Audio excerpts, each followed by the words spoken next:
Chapter 148. With doubts in his heart, Gray walked to the door of the Golden Jade Hall and gently knocked on the door. "Come in." Viscount Fergus' voice sounded from inside. Gray pushed the door open and entered. Other than the Fergus family, there were two other people in the living room. One of them was a young man in formal attire. His appearance was extremely ordinary. If he were to wear a set of commoners' clothes and be thrown into a crowd of commoners, he would definitely be no different from a commoner. The other person was a young lady. Unlike the young man, the young lady had a beautiful oval face and fair skin. She wore a light blue slim-fit dress that showed off her slender figure. "This is my third son, Gray." Viscount Fergus introduced the two parties. "Gray, this is young Master Twain and Miss Hazel from the Ford family." "Greetings, young Master Twain and Miss Hazel." Gray greeted the two of them. He had seen the two of them at Sydney Castle. He had long known of Twain Ford's name.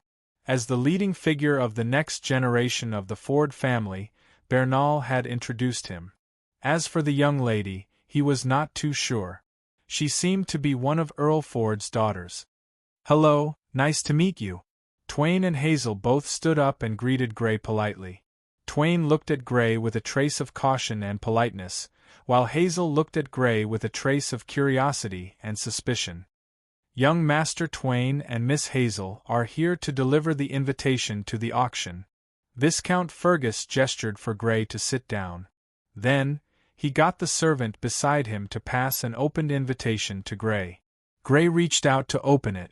At the front were some polite invitations, and at the back were a list of some valuable items that would appear in the auction. Gray browsed through them one by one. There were rune items, all kinds of jewelry, and even magical items.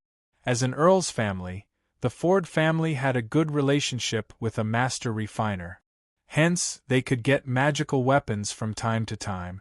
For example, the iron rhino inner armor that Gray was wearing now was obtained through this method.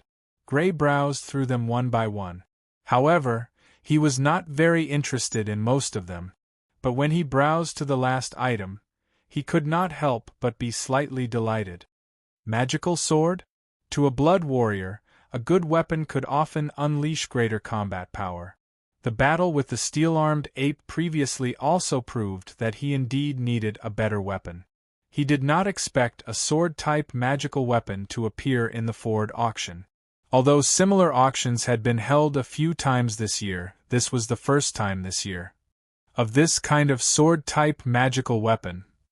As for whether or not he had the ability to bid for it, Gray wasn't worried at all. The Fergus family had plenty of funds right now. This time, the Fergus family had earned 1,000,000 gold coins. Taking out a small fraction was enough to buy it. To be able to obtain that batch of era of the Empire gold coins, his contribution could be said to be great. He did not believe that Viscount Fergus would not be willing to pay this small amount of money.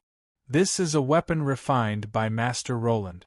It is a magical weapon with the lightning attribute. After it is activated, the sword will have lightning damage." Seeing that Gray was interested, Twain smiled and said, "Lightning attribute?"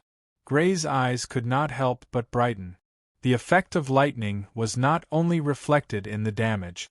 A weapon with the lightning attribute could not only cause damage to the enemy after hitting it, but could also paralyze the enemy and slow their movements. To a certain extent, apart from possessing the lightning attribute, this magic weapon also had another hidden attribute that could cause the opponent to fall into a state of paralysis. In terms of value, it should be even more valuable than Viscount Fergus' magic sword. At this moment, Gray felt someone tugging at his clothes. He turned his head and saw Sarah, who was wearing a white dress, looking at the invitation in his hand with great interest. Beside her, a huge tiger with white fur was lying there quietly. "Brother, I want to see." Seeing Gray look over, she immediately giggled. "Here you go." Looking at her expression, Gray could guess that she was very interested in this auction. Looking at her in amusement, Gray handed the invitation to her. "Viscount, could this be the Han Hu from back then?" Twain looked at the Hanhu lying beside Sarah and asked. Back then, the Rock family and the Fergus family were fighting over the Hanhu cub. The Ford family had also heard of it. Indeed, this is the Hanhu from back then. Viscount Fergus nodded. Congratulations, Viscount. At most, in a year, this Hanhu should be able to reach adulthood, Twain said after carefully sizing it up. For the Viscount's family, it was very difficult to obtain a Bloodfiend cub. But for the Ford family, which had the Berserker warriors, although it was similarly difficult, it was not impossible. In fact, Twain himself had obtained a Bloodfiend cub during his coming-of-age ceremony, so he had a lot of say about Bloodfiends. Thank you. Viscount Fergus smiled. After having lunch with the Fergus family, the two from the Ford family took their leave. Tang En and Hazel were seated in a carriage that was pulled by two strong horses. On both sides of the carriage, there was a picture of a lion wrapped in flames. Second brother, you're too polite to the Fergus family.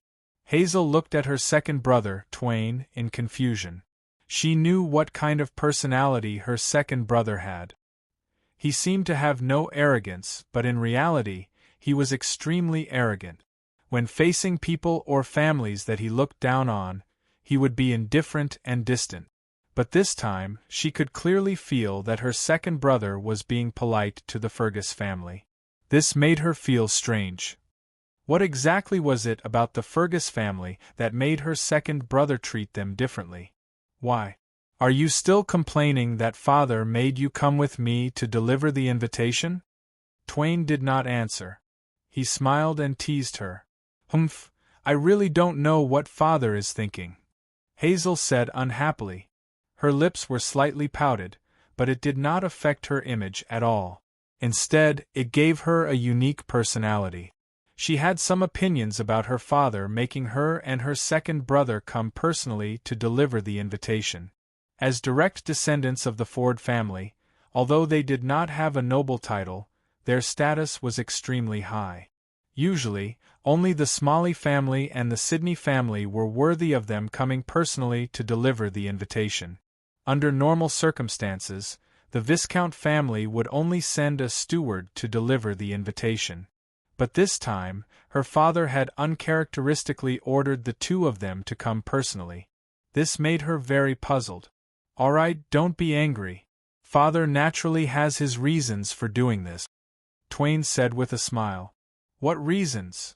Hazel looked curiously at her second brother, the future successor of the Ford family, Twain. Twain was a little hesitant. Since his father did not tell Hazel, it was naturally because he did not want her to know. If you don't tell me, I'll ignore you in the future. Hazel tilted her head to the side and pretended to be angry. All right, I'll tell you. But don't tell anyone else about this. Twain had no choice but to surrender. In fact, that Grey Fergus is already an upper-level blood warrior. If nothing goes wrong, the Fergus family should win the battle for the title of Earl. Upper-level blood warrior? How is that possible? Isn't he only 17 this year? Could father have made a mistake? Hazel looked at her second brother, Twain, in shock. There shouldn't be a mistake. Because young Master Zaloyan told father personally. Twain said with certainty. You also know what a 17-year-old upper-level blood warrior means. As long as he doesn't fall midway, he will definitely become a berserker in the future. He might even become a barbarian blood warrior. If it really comes to that, the Ford family will have to ask him for help. Chapter 149.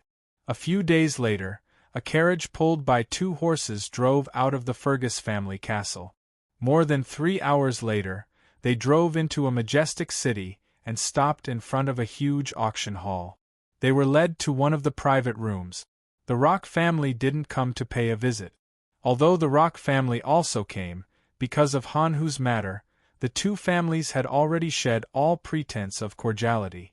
Naturally, they couldn't maintain their previous friendliness. After lunch, a beautiful woman with black curly hair walked up to the auction stage and the auction began. One item after another was auctioned off. The noble families in the private rooms on the second floor didn't move.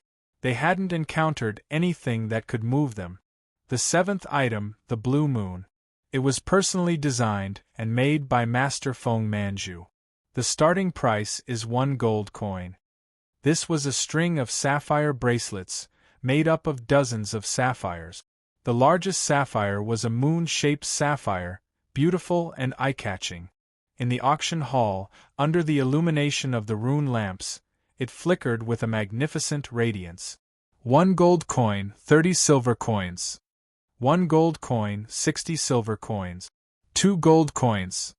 2 gold coins, 20 silver coins. The price rose quickly.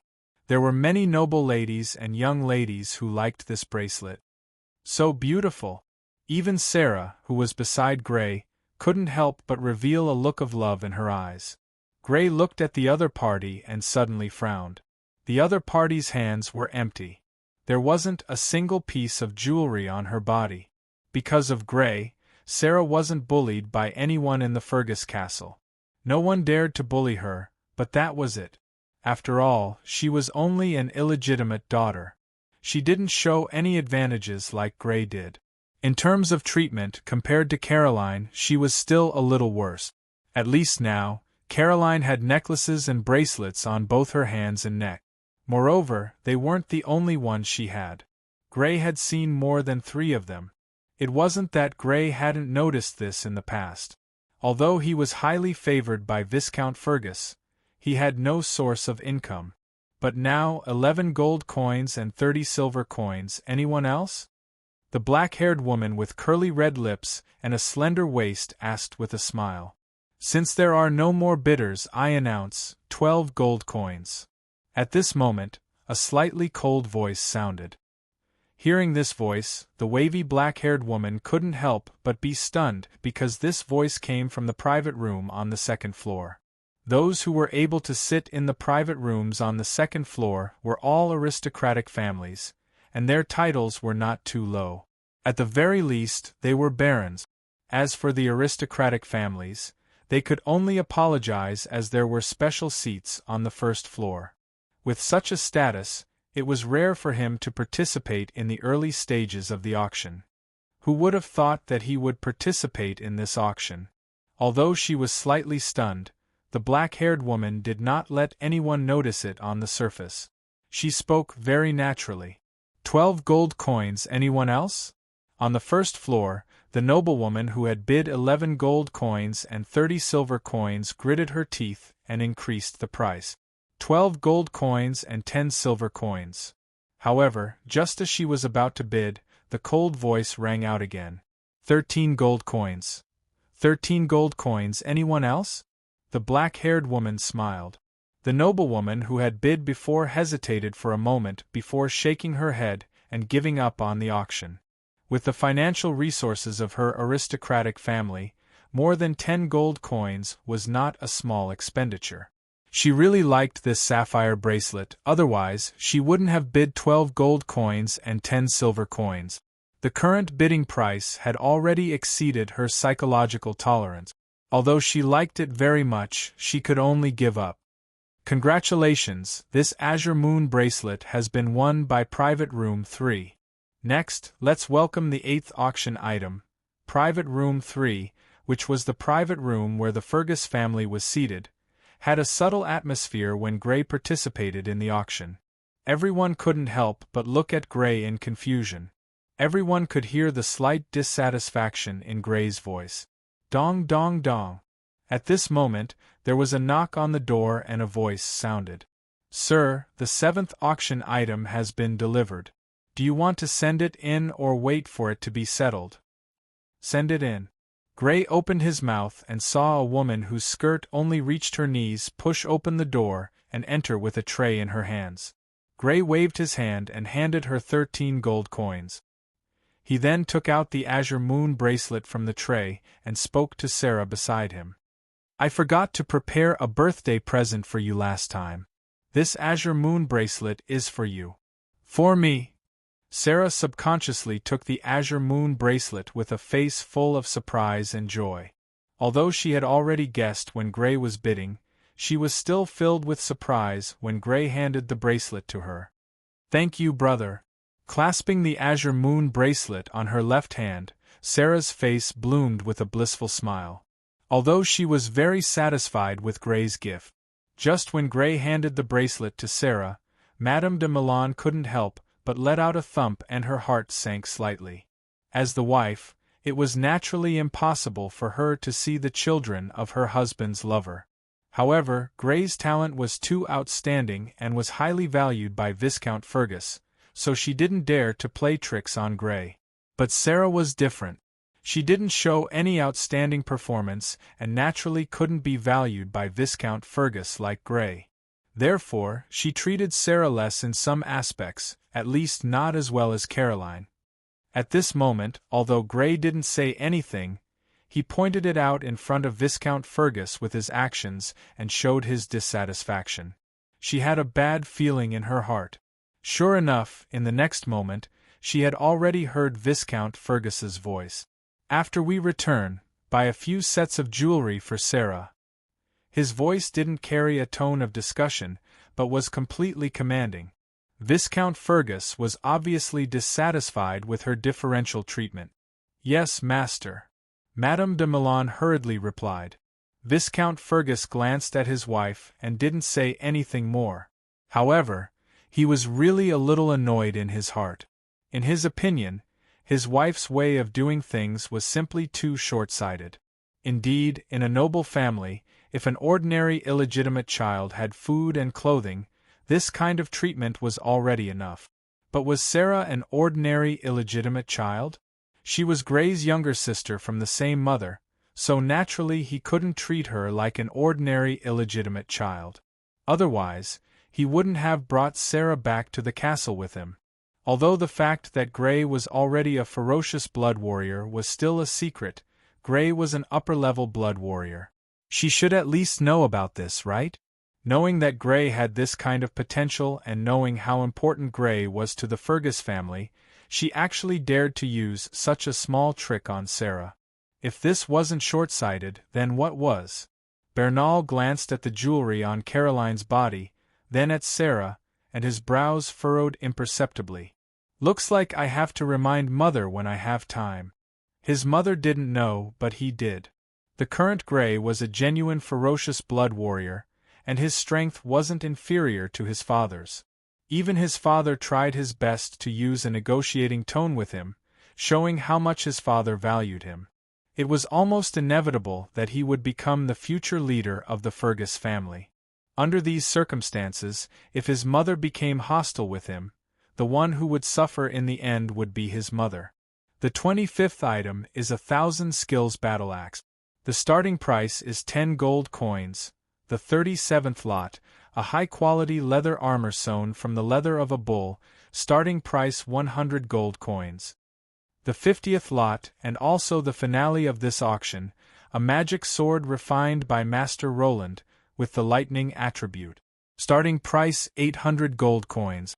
The atmosphere in private room number 3, where the Fergus family was slightly heavy, but the auction on the stage continued. Chapter 150. 900 gold coins, 1,000 gold coins, 1,200 gold coins, 3,000 gold coins, 4,100 gold coins. From the beginning of the auction, the price had been rising. The bids came from the private rooms on the second floor. As for the first floor, they didn't have the ability to participate in the auction. 5,000 gold coins. A voice came from a private room on the left side of Gray's private room. 5,200 gold coins. A voice came from a private room on the right side of Gray's private room. 5,400 gold coins. Viscount Fergus said. When the price exceeded 5,000 gold coins, there were two other families besides the Fergus family that were still bidding. It has already exceeded 5,000 gold coins, and there are still two families bidding. The lightning attribute is indeed more valued than the other attribute. Gray sighed slightly. Gray had participated in similar auctions several times. Ordinary magic weapons were sold for around 5,000 gold coins. Like this magic sword, the price had already exceeded 5,000 gold coins. There were actually 2 families bidding with the Fergus family. This was very rare. The lightning attribute has a paralyzing effect. It is indeed more popular than the other attribute. Its value is not much different from the special attribute, Bernal said. Indeed, lightning has both a powerful destructive power and a paralyzing effect. Its value is extremely close to the special attribute. Gray agreed. The special attributes were different from ordinary attribute. These attributes often had characteristics such as being rare, hard to defend against, powerful, and so on. Some of the weapons with special attributes were more powerful than ordinary weapons. Some of the attacks were very strange and difficult to defend against. It was easy to be at a disadvantage if one didn't know. According to Gray's knowledge, among the Viscounts, Viscount Richen's weapon was a magic weapon with special attributes. After this weapon was activated, it could release an invisible sound wave attack. Ordinary defensive methods couldn't defend against it at all. In a battle, one either had to avoid the sound wave attack range or rely on one's strong physique to withstand it. They were already in a disadvantageous position from the beginning. 6,000 gold coins. 7,000 gold coins. 8,000 gold coins. Fergus was a Viscount. 8,200 gold coins. A voice came from the room to the left of the Fergus family room. When the price exceeded 8,000 gold coins, the families on the right side of the Fergus family room had already stopped bidding. The only one who was still bidding was the private room on the left side of the Fergus family room. 8,400 gold coins. Viscount Fergus quoted a price. 8,600 gold coins. The private room on the left made a bid, but the voice was slightly hesitant. 8,800 gold coins.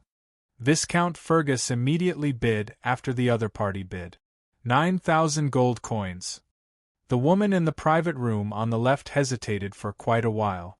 Only when the black-haired woman asked if anyone else wanted to bid did she make a bid. 9,200 gold coins.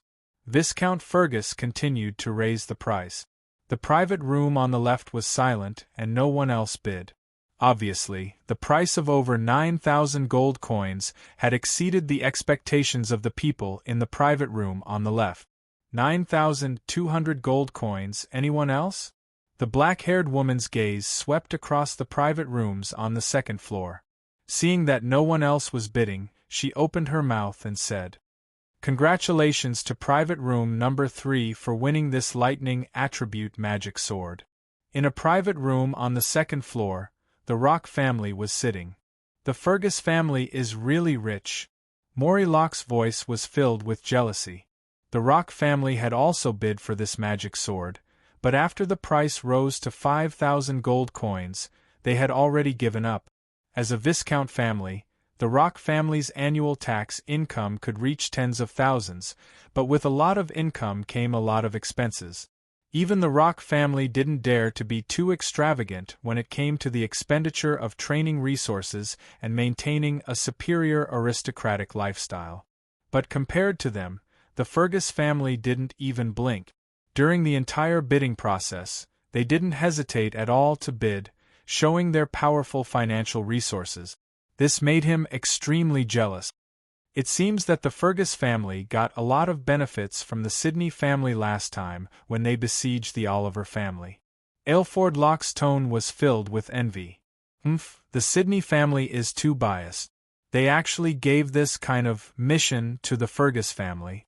Maury Locke said with dissatisfaction. In terms of geographical location, our Rock family is also bordered by the Oliver family. Why not give the mission of exterminating the Oliver family to the Rock family? The Sidney family is indeed too biased towards the Fergus family. Aylford Locke was also slightly dissatisfied. Not to mention giving the mission of exterminating the Oliver family to our Rock family, even if the Rock family and the Fergus family participate together, it would be good. This matter isn't that simple.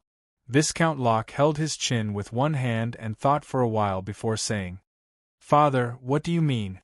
Aylford Locke looked at Viscount Locke in confusion. Haven't you thought about how the news of the Oliver family colluding with the Shadow Serpent was leaked? Viscount Locke asked back. Didn't the Sidney family say that it was discovered by the Sidney family's spies? Aylford Locke asked curiously. That's true, but is there a possibility that the Sidney family is deliberately protecting the family that informant? Speaking of this, Viscount Locke's mouth revealed a cold smile. When the Fergus family left the Ford auction house and returned to Fergus Castle, it was already evening. The next day, Grey, who had finished his morning training, held a magic sword with the leather of some kind of blood beast as a scabbard and went to the place where he tested his strength when he reached the ferocious blood warrior level. He slowly pulled out the magic sword from the leather scabbard, and a beautiful blue and white blade slowly appeared before his eyes. It was a long sword that was about 1.4 meters long. The hilt of the sword was like the sharp claws of a blood beast. The entire blade was the same color as lightning. In the middle of both sides of the sword, there was a slightly concave blood groove. While beautiful, it also showed its side as a weapon. Crackle. The blood force was injected into the blade, and a change suddenly occurred. Blue and white lightning suddenly appeared, like a thunder snake, coiling around the blade and covering the entire blade, wantonly twisting, emitting a dangerous aura. Whoosh! Arriving in front of a tree, Grey swung the sword down. Sharp, extremely sharp. Grey did not feel the slightest bit of resistance, and had already passed through the tree. Not only that, just as the tree was chopped down, the lightning spread from the sword to the tree. The originally green leaves and yellowish-brown tree trunk suddenly turned pitch black in an instant, and the texture was completely carbonized. Not only that, there were also flames burning. With this kind of power, blood beasts with weaker defenses would definitely be injured. Even blood beasts with stronger defenses would probably be paralyzed. Seeing this destructive power, Grey nodded in satisfaction. If he had not used the Thousand Skills sword but this magic sword with the lightning attribute when facing the iron-armed ape, he would have been able to kill it without using the icy wind blade. The paralysis effect would be enough to slow down the iron-armed ape's movements, allowing Grey to attack the vital parts of the ape that were heavily protected. The destructive power of the lightning, in addition to the special characteristics of Han Hu that Grey possessed, was enough to inflict serious damage to the iron-armed ape when attacking its vital parts. Now that I have a suitable weapon, it's time to explore the ruins on the map. Grey thought to himself as he sheathed the weapon. At most, he would be able to reach the level of a blood berserker in a year. This period of time was not short, but it was not long either. The cultivation of blood techniques after becoming a blood berserker was a problem that had to be solved. If he could not solve it quickly, it would definitely affect the speed of his growth when he reached the level of a blood berserker in a year. Chapter 151. A caravan set off from Fergus City. This was the Fergus family's caravan that was transporting medicinal ingredients to the Sidney family. According to last year's agreement between the Fergus family and the Sidney family, the Fergus family would provide the Sidney family with medicinal ingredients in the long term, while the Sidney family would provide pharmacists to refine these medicinal ingredients into finished products for export, allowing both parties to earn profits. This cooperation could bring the Fergus family tens of thousands of gold every year.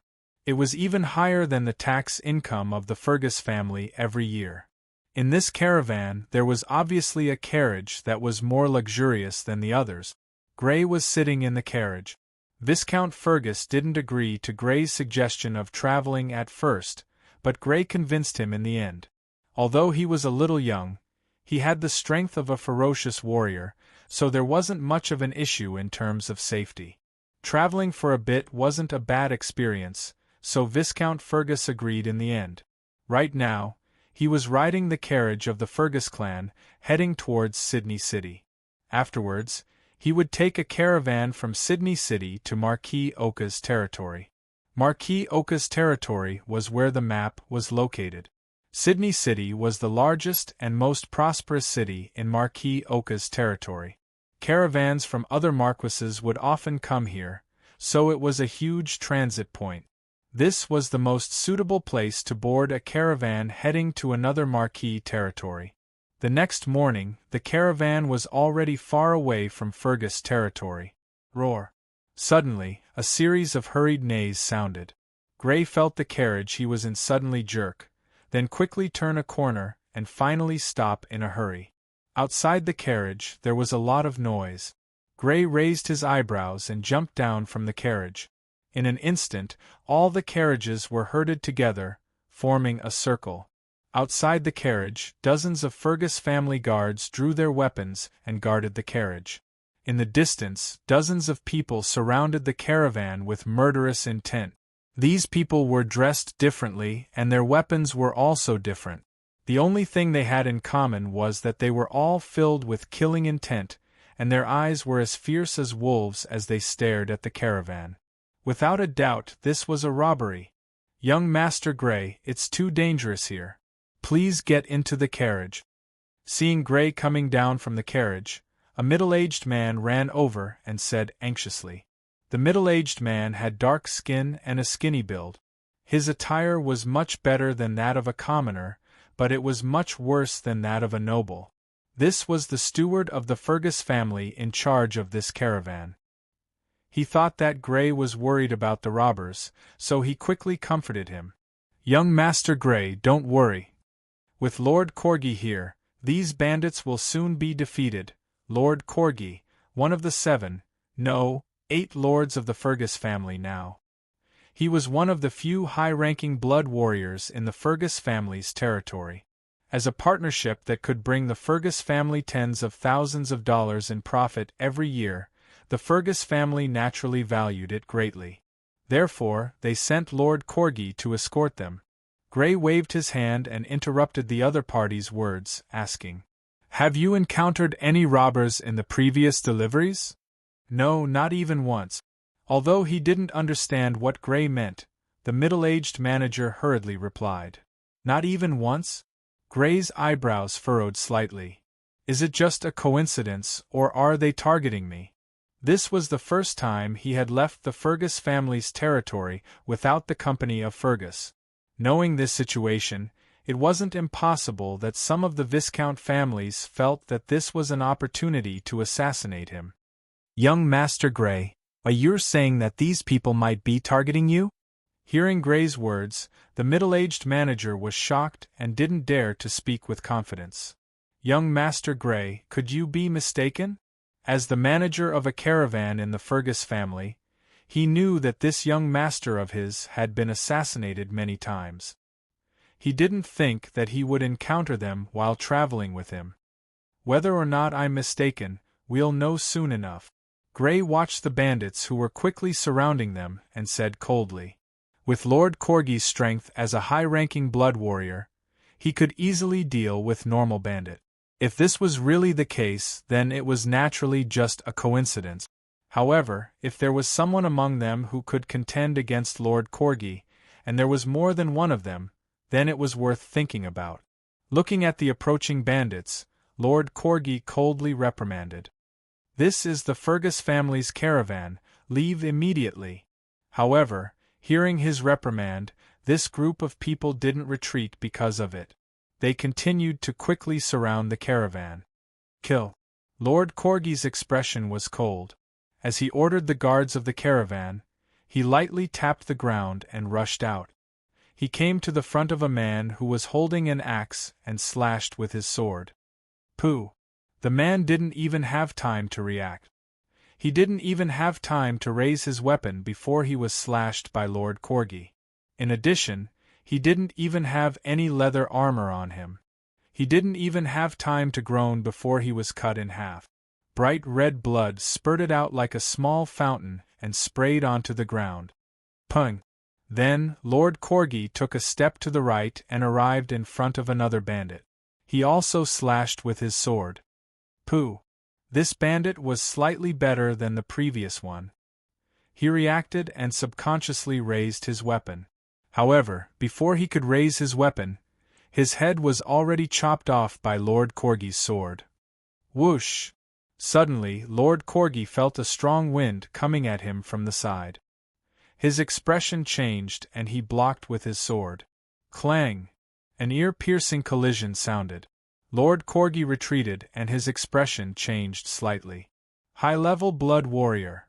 At this moment, another strong wind came from the other side.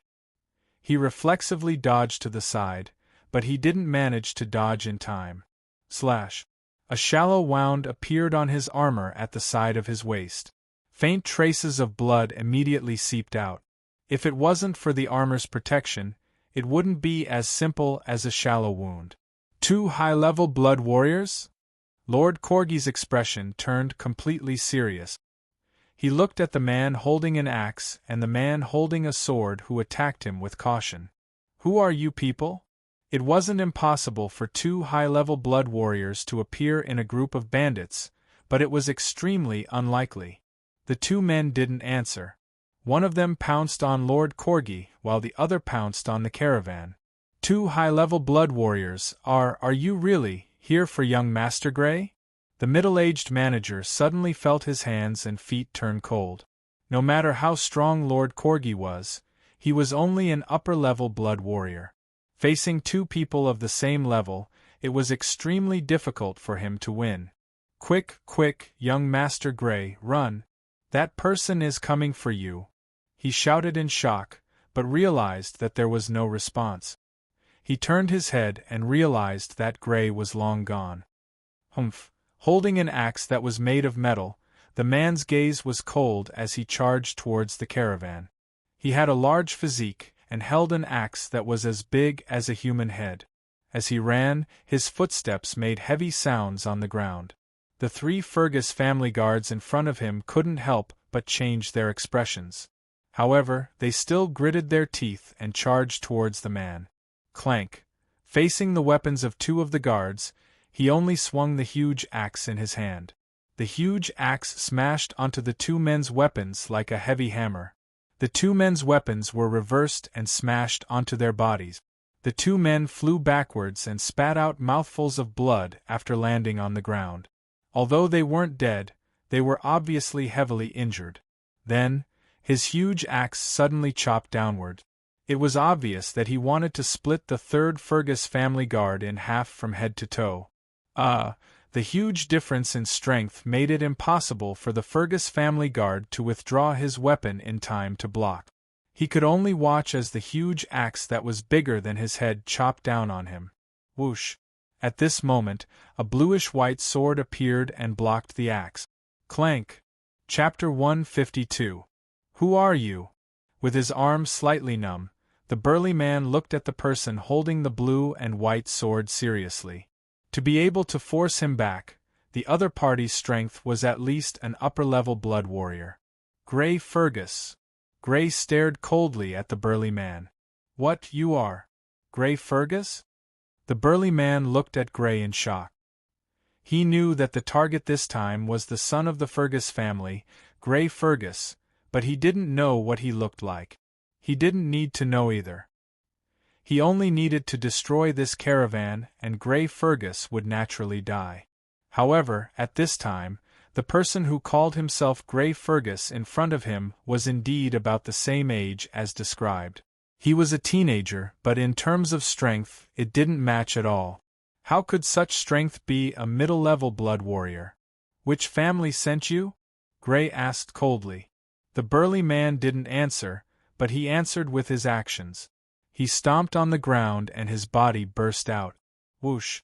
The battle axe that was bigger than a human head chopped towards Grey with a terrifying sound effect. Before the battle axe arrived, the strong wind had already rushed over like a sandstorm, slapping his face painfully. Grey's expression was cold. Crackle!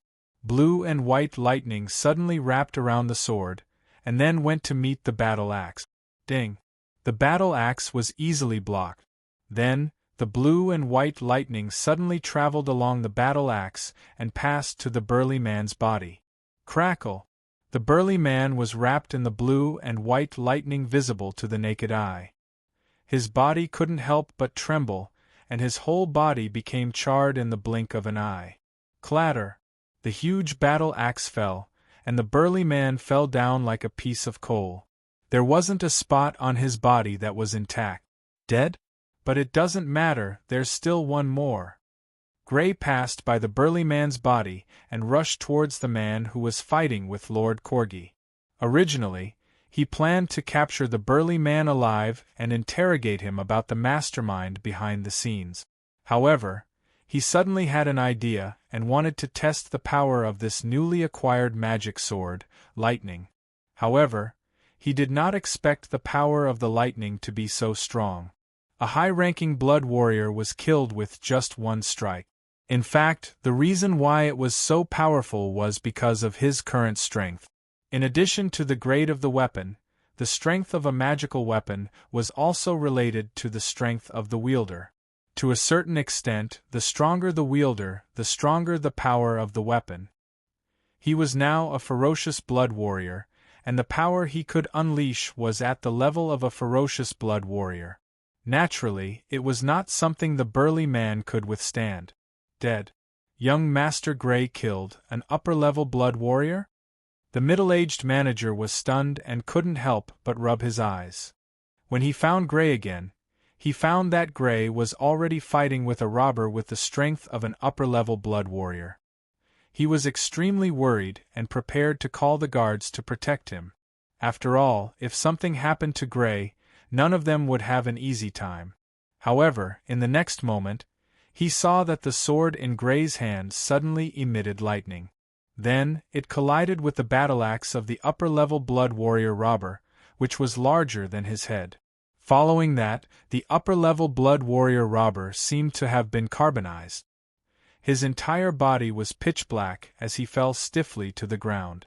One of the upper-level blood warriors was killed by young Master Gray? The second in command of the upper-level blood warrior is dead? It wasn't just him. Whether it was the guards of the Fergus family or the robbers, they were all shocked. A young man had easily killed an upper-level blood warrior. This feeling was like a child who had problems walking had killed an adult. It was hard for them to believe. How can this be? The sword-wielding robber who was fighting with Lord Corgi was equally shocked. His comrade, who had the strength of an upper-level blood warrior, had been defeated just like that? Although the opponent had a magical weapon in his hand, wasn't this power too strong? Retreat! His expression became gloomy. With a loud shout, he quickly retreated. That young man was too strange. His comrade had already been killed by him within a few moves. If that young man joined forces with this upper-level blood warrior, the robbers fled in all directions, but the one who ran the fastest was him. After all, he was an upper-level blood warrior. Poof! At this moment, he suddenly felt a ray of blue light flash in his direction. He instinctively dodged to the side, but before he could dodge, he felt a sudden pain in his left leg. He lowered his head to look at his left leg, and was instantly horrified. His left leg had been severed from the thigh. Bright red blood spurted out like a fountain, completely dyeing the ground around him red. Thud! His body lost balance, and he fell directly onto the ground that was covered in his own blood. His body was instantly covered in blood. How could it be so fast? He used his hands to support his body, his face full of shock. He raised his head with difficulty, and saw that the young man from before had appeared in front of him at some point. The bluish-white sword was stained with blood. It seemed that the one who had severed his left leg was this young man in front of him. "Which family sent you to assassinate me?" Gray asked coldly as he stared at the horrified man in front of him. You are Gray Fergus?" Cold sweat broke out on the man's forehead. He did not know whether it was from fear or pain. "Yes, I am the Gray Fergus that you want to kill. Who sent you to kill me?" Gray looked at the man with a cold expression. I don't know." Being stared at by Gray, the man felt as if he was being stared at by a blood fiend. He subconsciously looked away. "Young Master Gray." Lord Corgi hurried over and greeted Gray. Gray's strength made him slightly fearful. An upper-level blood warrior had almost no ability to resist in front of him. Although he had a magic weapon, he was still too strong. Was young Master Gray really just an upper-level blood warrior?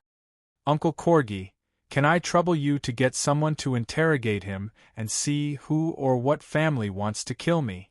Gray raised his eyebrows slightly and said. To be honest, he was also a little surprised that there would be another assassination attempt after the destruction of the Oliver family. It seemed that the Oliver family was not the only family that had their eyes on him. He just did not know which Viscount family it was this time. Was it the Rock family that had fallen out with the Fergus family because of the Han Hu cub? Or was it the Richens family that was defeated by the Fergus family at the Marquis birthday banquet and lost face? Or was it the Bessemer family that seemed to be maintaining peace with the Fergus family on the surface? Lord Corgi glanced at the man with a sinister smile on his face and said, Don't worry, young Master Gray. I will get someone to treat him well. I guarantee that he will confess everything. In the afternoon, the caravan arrived at Sydney City and transported the herbs to a shop opened by the Sydney family in Sydney City. They then checked into a nearby hotel. In one of the hotel rooms, Gray and Lord Corgi were sitting in one of them. Young Master Gray, the interrogation has been completed, Lord Corgi said. Which family is it? Gray hurriedly asked. They don't know. They were originally wanted criminals and had been operating in the Marquis territory as robbers. Someone found them yesterday and told them to kill you. Because the reward was too high and they were paid half of the reward in advance, they took the risk. Speaking until here, Lord Corgi poured a large pile of magic coins on the tea table. Looking at the number, there were about 100 magic coins. This is the half of the reward. After I got the information from this person, I killed him. Although I know where they met, the news has already spread. The person who bribed them should not appear again. 10,000 gold coins and only half. Gray squinted his eyes. The forces that wanted to kill him were really willing to pay a heavy price. 20,000 gold coins, this was equivalent to 2 years of tax for a Viscount family. It could be seen that the family that wanted to kill him was very determined. Young Master Gray, now that something like this has happened, why don't you postpone your travels? Lord Corgi suggested. He also knew that Gray was going to travel. No need.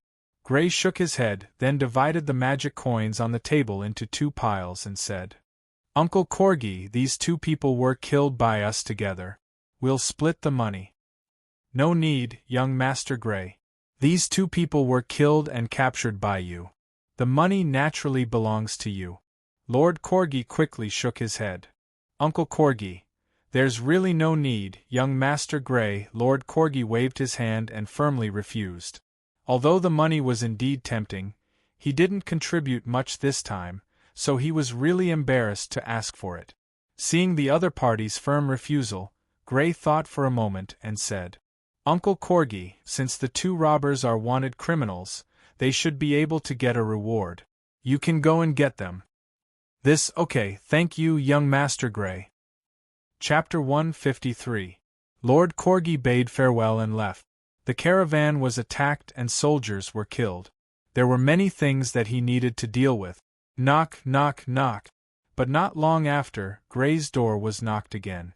Young Master Gray. Come in. Gray called out. The middle-aged manager pushed the door open and walked in. After entering, he respectfully bowed to Gray and stood there cautiously. Sit. Gray gestured for him to sit down and talk. Thank you, young Master Gray.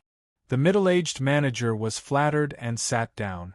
Half of his butt was on the chair while the other half was in the air. In this world, there was a natural gap between the nobles and the commoners. The nobles had the power to kill the commoners. This caused the commoners to be very careful when facing the nobles. They were afraid that they would offend the nobles and bring about a fatal disaster. How is it? Have you found the caravan heading to Marquis Oka's territory? Gray asked faintly. He was already used to the middle-aged manager's cautious attitude. The concept of nobles being noble and commoners being lowly was deeply ingrained in the bones of the people in this world. He had no intention of correcting it because it was not something he could correct. Of course, the main reason was that he liked this kind of small privilege. Found it, but it was a little rushed. The middle-aged manager said. A little rushed? When did this caravan depart? Gray turned his head and looked at the middle-aged manager. They will depart early tomorrow morning. Early tomorrow morning. Gray raised his eyebrows slightly. He originally planned to visit the Sydney family and stay with the Sydney family for a few days to borrow some books. He did not expect the time to be so rushed. Visiting the Sydney family and borrowing books from the Sydney family was naturally impossible. Afraid that Gray would be dissatisfied with the way he handled things, the middle-aged manager hurriedly added, "Young Master Gray, this is the only caravan heading to Marquis Oka's territory recently. All right, I got it. Come over tomorrow morning and show me the way." Gray waved his hand. Since time was so tight, there was no other way. As for visiting the Sydney family and borrowing books, there would be plenty of time in the future. Yes, young Master Gray. The middle-aged manager stood up and bowed to Gray again before leaving respectfully. The next day, Gray woke up earlier than usual. It took him more than an hour to finish his morning training, wash up, and have breakfast. Even if he was traveling, he didn't plan to stop cultivating. As for being seen or disturbed by others while cultivating, it wasn't to the extent of that. As one of the best rooms in the inn, Gray's room was a suite. Not only did it have a living room, a bedroom, and a bathroom, it also had a cultivation room that wasn't too big. It could guarantee that no one would see or disturb him while he was cultivating. Not long after, the middle-aged manager arrived and led Gray to the city gate. Near the city gate, several caravans stopped on both sides of the road, preparing to set off. They came to one of the caravans. "Young Master Gray, we're here." Gray walked down from the carriage and looked at the caravan that he was about to board. This was a caravan made up of about a dozen carriages and about 100 people. After stating his purpose and paying the expensive carriage fee of 1 gold coin, an old man who seemed to be the manager of the caravan was immediately full of smiles. They had only earned about 10 gold coins on this trip, but by bringing along a noble young master, they had earned 1 gold coin. In comparison, transporting goods wasn't as profitable as transporting people. Of course, such a good deal wasn't common, but their luck was good this time. Other than this noble young master, there were 4 other people. Just by transporting people, they had earned 5 gold coins. "Young master, do you have any requirements for the carriage?" the old man carefully asked as he led the way for Gray. Since they had already paid the carriage fee and the person riding was obviously a noble young master, they naturally couldn't be negligent. Otherwise, if they caused the other parties dissatisfaction, they would be in trouble. He had heard that a caravan had been detained by a noble because of this reason, and in the end, they had lost everything. "It's fine as long as it's clean. If possible, it would be best if there were fewer people." Gray thought for a while and said. Because of the experience of cramped trains in his previous life, Gray proposed a fewer people request. After all, if there were too many people squeezing into a carriage, it would be very uncomfortable. Fewer people? Hearing Gray's request, the old man looked a little troubled. Although the caravan had more than 10 carriages, there were still many people. Moreover, they had to transport goods. It wasn't impossible to leave one carriage, but the other carriages would be very crowded. But after all, this was a big customer, and a noble young master.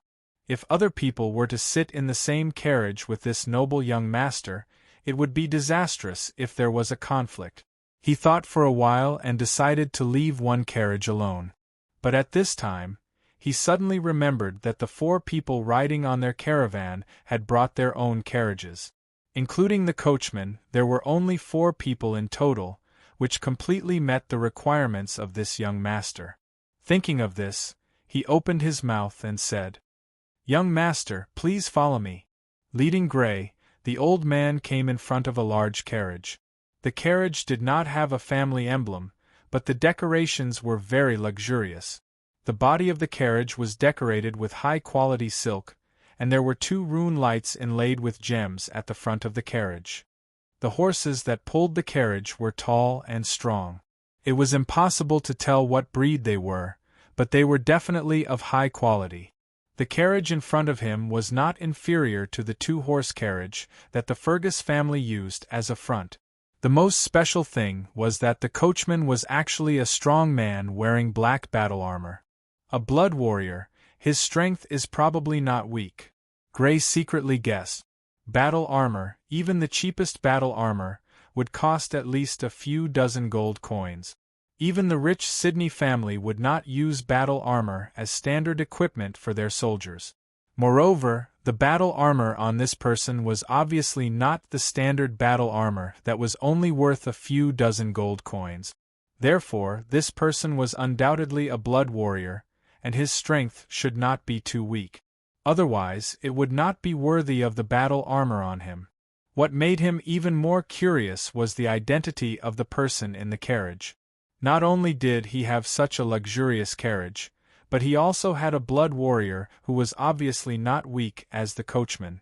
"What is it?" Noticing Gray and the old man walking over, the strong man wearing black battle armor turned his head and looked over. This was a man with a thick beard. His brown beard completely covered his chin and both sides of his face. "Sir," the old man hurriedly said, "this noble young master also wants to ride on our caravan, but our carriages are a little crowded. I wonder if this noble young master can ride on your carriage?" Hearing the old man's words, the brown-bearded man frowned and turned his head to the inside of the carriage.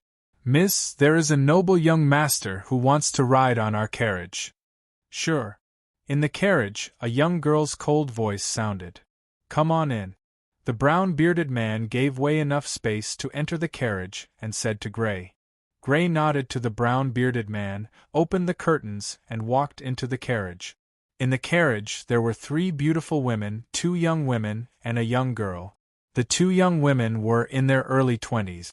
They were not wearing noble attire, but exquisite female battle armor. One of them was orange and the other was red. The young girl was wearing a blue noble dress, and had bright purple hair that reached her waist. Her skin was white, and her face was delicate. Her eyes were clear, and there was a hint of intelligence in them. She was an extremely beautiful young girl. Chapter 154. "Hello, thank you for allowing me to ride in your carriage." Gray gave the purple-haired girl a noble's bow to express his gratitude and introduced himself. Gray Fergus. The voice that came from the carriage just now was obviously the voice of a young girl. Among the 3 of them, only the purple-haired girl in front of him matched her identity. "No need, please sit." While Gray was sizing up the 3 of them, the 3 of them were sizing up Gray as well. Hearing Gray's thanks, the purple-haired girl smiled at Gray. "I'm Sophia Pendella." Nodding to the other party, Gray sat down on the soft fur-covered bench. The interior of the carriage was as exquisite as the exterior. On the roof of the carriage, there was a small rune lamp that was emitting a gentle light. Gray was even more curious about the girl's identity.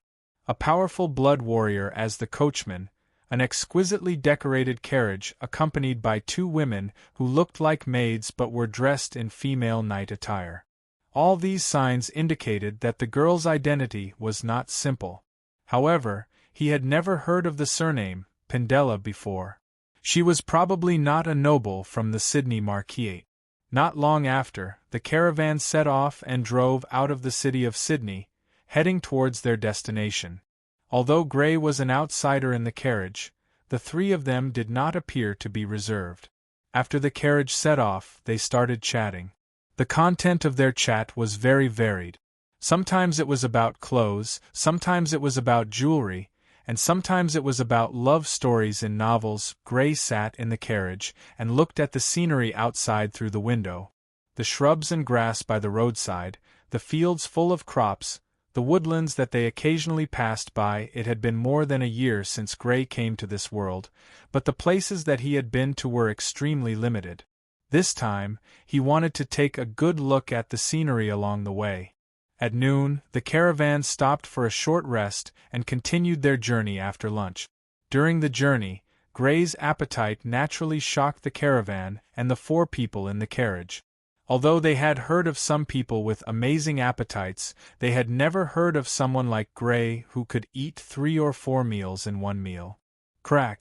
In the afternoon, the originally clear sky was suddenly covered with dark clouds, and in an instant, it began to rain heavily. The rain was so dense that it seemed as if it was sprinkling down from a sprinkler. When it hit the carriage, it sounded like rocks were falling down one after another. In the blink of an eye, the surrounding ground became wet. Many places formed obvious water currents that flowed towards the low-lying areas. "What a heavy rain!" Gray said in surprise as he closed the window of the carriage. "Yes, and it's too sudden. It suddenly came down." The purple-haired girl Sophia was also slightly surprised. "I don't know how long this rain will last. If it keeps raining, it will be very troublesome to set up the tent later," the woman in orange said. "From the looks of it, it won't stop anytime soon," the woman in the red battle suit answered. "Then I'll have to trouble you." The woman in orange raised her eyebrows slightly. At this moment, the brown-bearded man's voice came from outside the carriage. "Miss, the caravan said that they've discovered a village ahead and are planning to stay there tonight." "There is a village? That's great." Before the purple-haired girl, Sophia, could say anything, the woman in orange and the woman in red couldn't help but let out a sigh of relief. This weather was not suitable for setting up a tent at all. Even if they set up a tent, it would still be wet and not suitable for sleeping. They originally thought that they would have to spend the night in the carriage. They did not expect that there would be a village ahead and they could stay in the village. A village? Gray could not help but be delighted. Although the conditions in the village would not be very good, it would definitely be much better than sleeping in a wet tent. After the carriage traveled a few hundred meters, it turned into a fork in the road and finally stopped. Gray opened the window of the carriage slightly and looked outside. A low house appeared in front of him. It was rather old and there was moss growing around the house. One could not help but worry that the house would suddenly collapse in such a heavy rain. And he also noticed that there were many spider webs near the house, even on the door. He could not help but raise his eyebrows. He opened the window a little more and looked at the other houses. He saw that these houses were exactly the same as the previous one. They were equally old and covered in moss and spider web. This village might be an uninhabited village. He voiced out his conjecture. An uninhabited village? The woman in red was surprised. She came to another window and opened it slightly to look outside. A moment later, she closed the window and said to the purple-haired girl Sophia, "Miss, this village really seems to be uninhabited." The purple-haired girl Sophia nodded and said, "Let's find a place to set up a tent.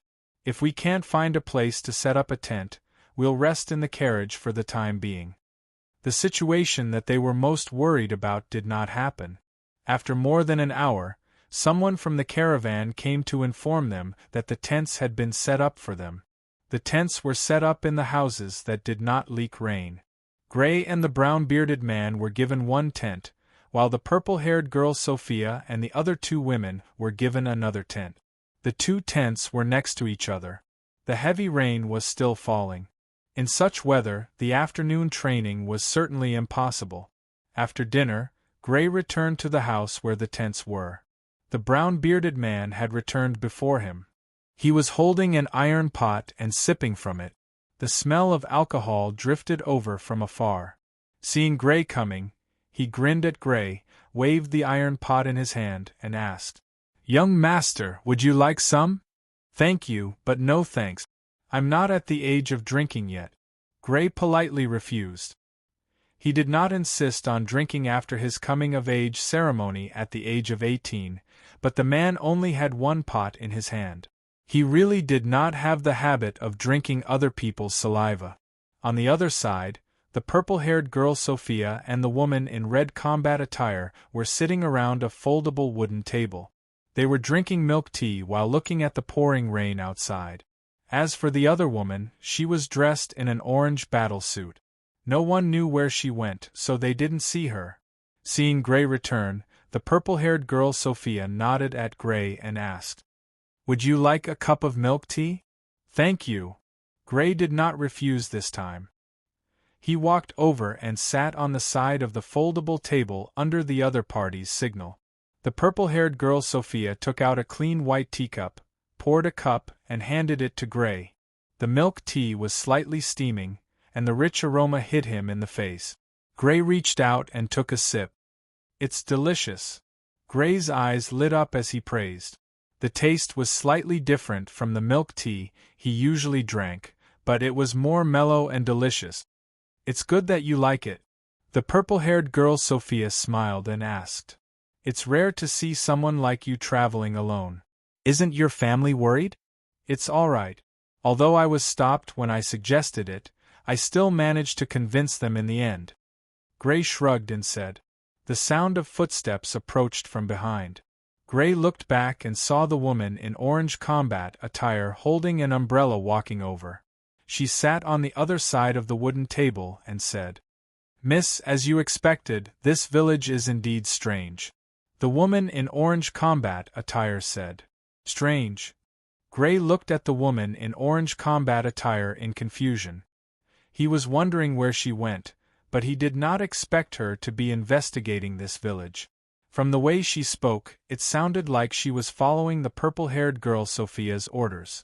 Did she discover something? "What's strange?" the purple-haired girl Sophia asked. "There are many daily necessities in all the houses. It's as if all the villagers suddenly evacuated and did not take anything away." Chapter 155. Suddenly retreated? Gray could not help but frown when he heard the woman's deduction. If the civilians of this world wanted to move, they would definitely not let go of anything. After all, in this world with backward productivity, it would cost a lot of money to buy these things. However, no one in this village took their daily necessities with them. This was definitely abnormal.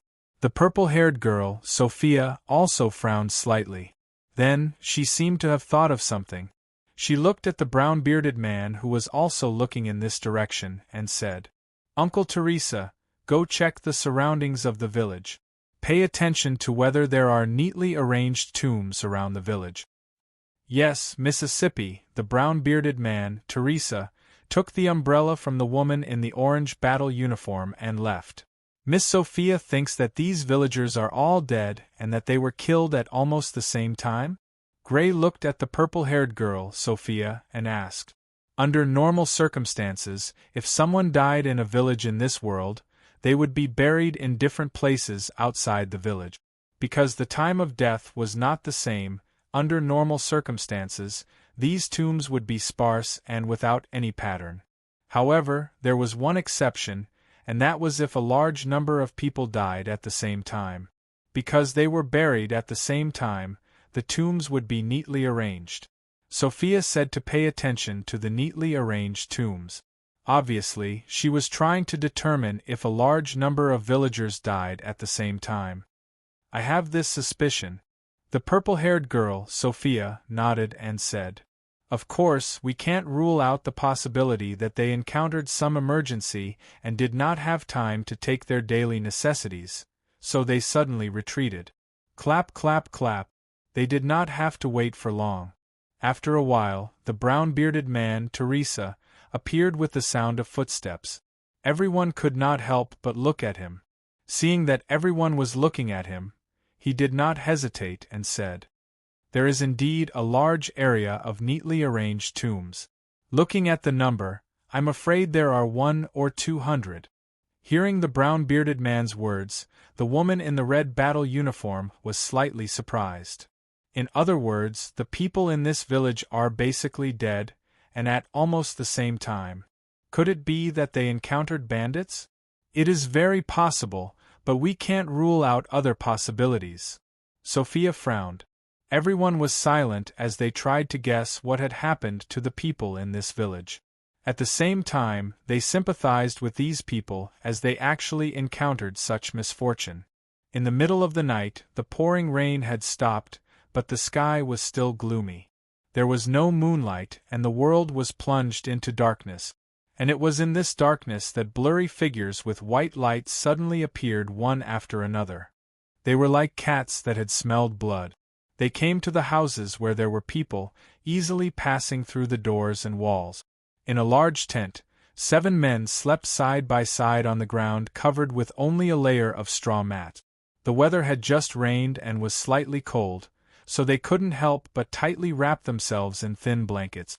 At this moment, a hazy figure shrouded in white light easily passed through the leather tent and entered the tent. As the hazy figure shrouded in white light entered, the temperature in the tent suddenly dropped. The 7 of them subconsciously pulled the blankets on their bodies and curled up even more. The hazy figure shrouded in white light slowly approached. Finally, he came close to one of the 7 men and stuck his entire body onto him. The hazy figure shrouded in white light passed through the quilt and attached to the man's body. The two merged into one and couldn't be distinguished from each other. But at this time, the man's body also began to emit a hazy white light. At this moment, the man's mouth let out an unconscious scream. His body couldn't help but twist. His hands clutched at his neck, and long saliva flowed out of his mouth like a child. "Pat, what's wrong with you?" The man's strange behavior awakened the other 6 people. They all looked at the man who was emitting white light in surprise. They reached out to shake the man, but they couldn't help but retract their hands. The man's body was cold, like a block of ice. The man's scream didn't last long and stopped. The man's eyes were rolled outwards, his mouth was wide open, and his body was spasming. He didn't move anymore. Then, the hazy white figure gradually floated up from his body. It turned around and pounced on another man. Screams and screams of horror connected together. Gray was sleeping in the tent. Because it was the first time he enjoyed such treatment in a tent, Gray slept very lightly. Suddenly, he felt the temperature in the tent drop by a lot. He opened his eyes in confusion. His eyes were hazy and everything was a blur in his eyes. But in the next moment, his face became horrified. Originally, there was only him and the brown-bearded man Teresa in the tent. Suddenly, there was a third person in the tent. This person's body was emitting white light. The night was pitch black, but he saw this person. It wasn't through infrared perception, but through the naked eye. What made him even more horrified was that the person in front of him was not standing on the ground. Instead, he was suspended in the air, about 20 centimeters above the ground. This person was actually standing in the air. Ghost. This phrase had appeared in some of the books in the castle's library that were similar to hunting mysteries, and it suddenly appeared in his mind. At that time, he just laughed when he read these books. In his heart, he had already determined that they were fiction. After all, he was a person who received a materialistic education in his previous life. Even if he had experienced such an incredible thing as time travel, it still did not change him at all. But now he believed it, because the facts were right in front of him. The appearance of floating in the air, the body emitting white light, the face could not be seen clearly. How similar was it to the ghost described in the castle's books?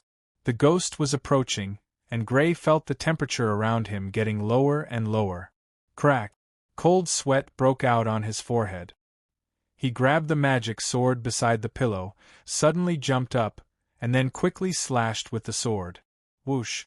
Under the light emitted by the ghost, the blue and white sword suddenly slashed the ghost's body. But in the next moment, a scene that made Gray even more horrified appeared. The ghost that had been slashed by the longsword was like the surface of a lake that had been slashed. A slight ripple appeared on it, and then it completely returned to normal. His attack did not work on the ghost. The body emitted light, the attack was ineffective. "I didn't expect there to be such a thing as a ghost," At this moment, a voice sounded. He turned his head slightly and saw that at some point, the bearded man had also stood up and was looking at the ghost warily. Woo, and the ghost seemed to be alarmed by Gray's action. It stretched out its hands and pounced on the two of them, its mouth emitting a horrifying sharp whine. Slash. The sword split the tent open, and Gray did not hesitate to retreat quickly.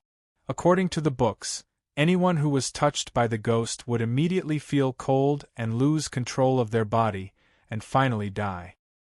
He must not let such a thing touch him. Just like him, the brown-bearded man also retreated quickly. Chapter 156. Woo! The five of them subconsciously gathered together, and the two specters also gathered together. They let out sharp screeches and pounced on the five of them. Its entire body gave off a hazy white light, and it gave off waves of cold chi. Its face was blurry, and it looked like a human, but also like a wild beast. The five of them gripped their weapons tightly. Although they already knew that their weapons were ineffective against the spirits, this was the only thing they could do. Could it be a specter? The woman in the red battlesuit was slightly pale. It must be. Look at its feet. It's not standing on the ground at all. It's completely floating in the air. That's what the books say about ghosts. The woman in the orange battlesuit was also slightly pale, and the hand holding her weapon was trembling slightly. It's coming. Dodge. The brown-bearded man warned loudly. Whoosh. The five of them, including Gray, quickly dodged to the side, avoiding the attack of the two ghosts. Woo! The two ghosts that missed their target let out a blood-curdling screech in anger and turned around to pounce at the five people again. Whoosh! Whoosh! Whoosh! The five of them were quite strong. They moved quickly in the room and dodged two attacks from the spirit. This can't go on, Gray said with a solemn expression. There's nothing we can do. Our attacks are completely ineffective against them. The brown-bearded man frowned. Everyone felt a wave of helplessness. None of them were weak, but the ghost in front of them was clearly not someone who could be hurt by ordinary attacks. At this moment, the purple-haired Sophia suddenly spoke. I read in a book that spirits are afraid of fire and lightning. Whose weapon is fire or lightning? Crackle! Hearing this, Gray immediately poured the power of the sword blood into the magic sword. His magic sword happened to be of the lightning attribute. The surface of the magic sword was suddenly wrapped in blue-white lightning, emitting a dazzling light. It was as if countless lightning snakes were jumping and twisting. At this moment, the two spirits approached again. Whoosh! Gritting his teeth, he swung his sword, which was wrapped in lightning, at the two spirits. He didn't know if the purple-haired girl Sophia was telling the truth, but he could only give it a try. Ah! Two sharp screams suddenly rang out. The two ghosts that were slashed by Gray's sword were not intact like before. Instead, they were torn into two pieces like cloth.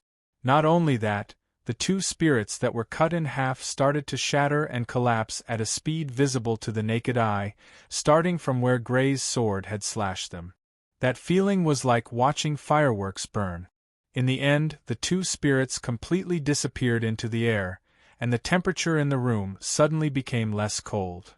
Only the magic sword in Gray's hand was still blooming with blue-white lightning, reflecting everyone's pale but relieved expressions. What the hell is going on? How can there be such a thing as a ghost? The woman's voice trembled slightly. I heard that under some special circumstances, after a person dies, their soul will not dissipate. Instead, it will be imprisoned in the surroundings and become an unconscious spirit. The purple-haired woman, Sophia, said. Her voice was unexpectedly calm. I originally thought that it was just a fiction. I didn't expect it to really exist. Gray's expression was unusually ugly as he thought of himself. Back then, he was probably like this as well. After his death, under special circumstances, his soul did not dissipate. Of course, there were also differences. His soul mysteriously came to this world from his original world and even took over the body of a severely injured youth. and according to the purple-haired girl, Sophia, these souls that had turned into specters were imprisoned near the place of death, and would not leave. Moreover, they had turned into something similar to wild beasts. There was no meaning to it, and it was even more impossible for them to cross over from one world to another. He just did not know if these spirits would take over other people's bodies like he did back then. "Miss, what do we do now?" Teresa, the man with brown sideburns, frowned and asked. Even he could not help but feel uneasy about encountering such things. "Light the torches and go find the manager of the caravan.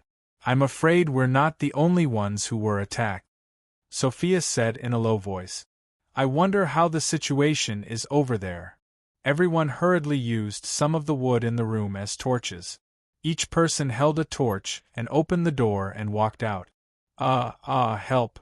Don't come over, don't come over! It was chaos in the alleys of the village. Dozens of spirits, emitting a pale white light, pounced on the people of the caravan with bared fangs and claws. Screams were incessant. Some people were so frightened that they staggered to avoid them. Their pants were wet.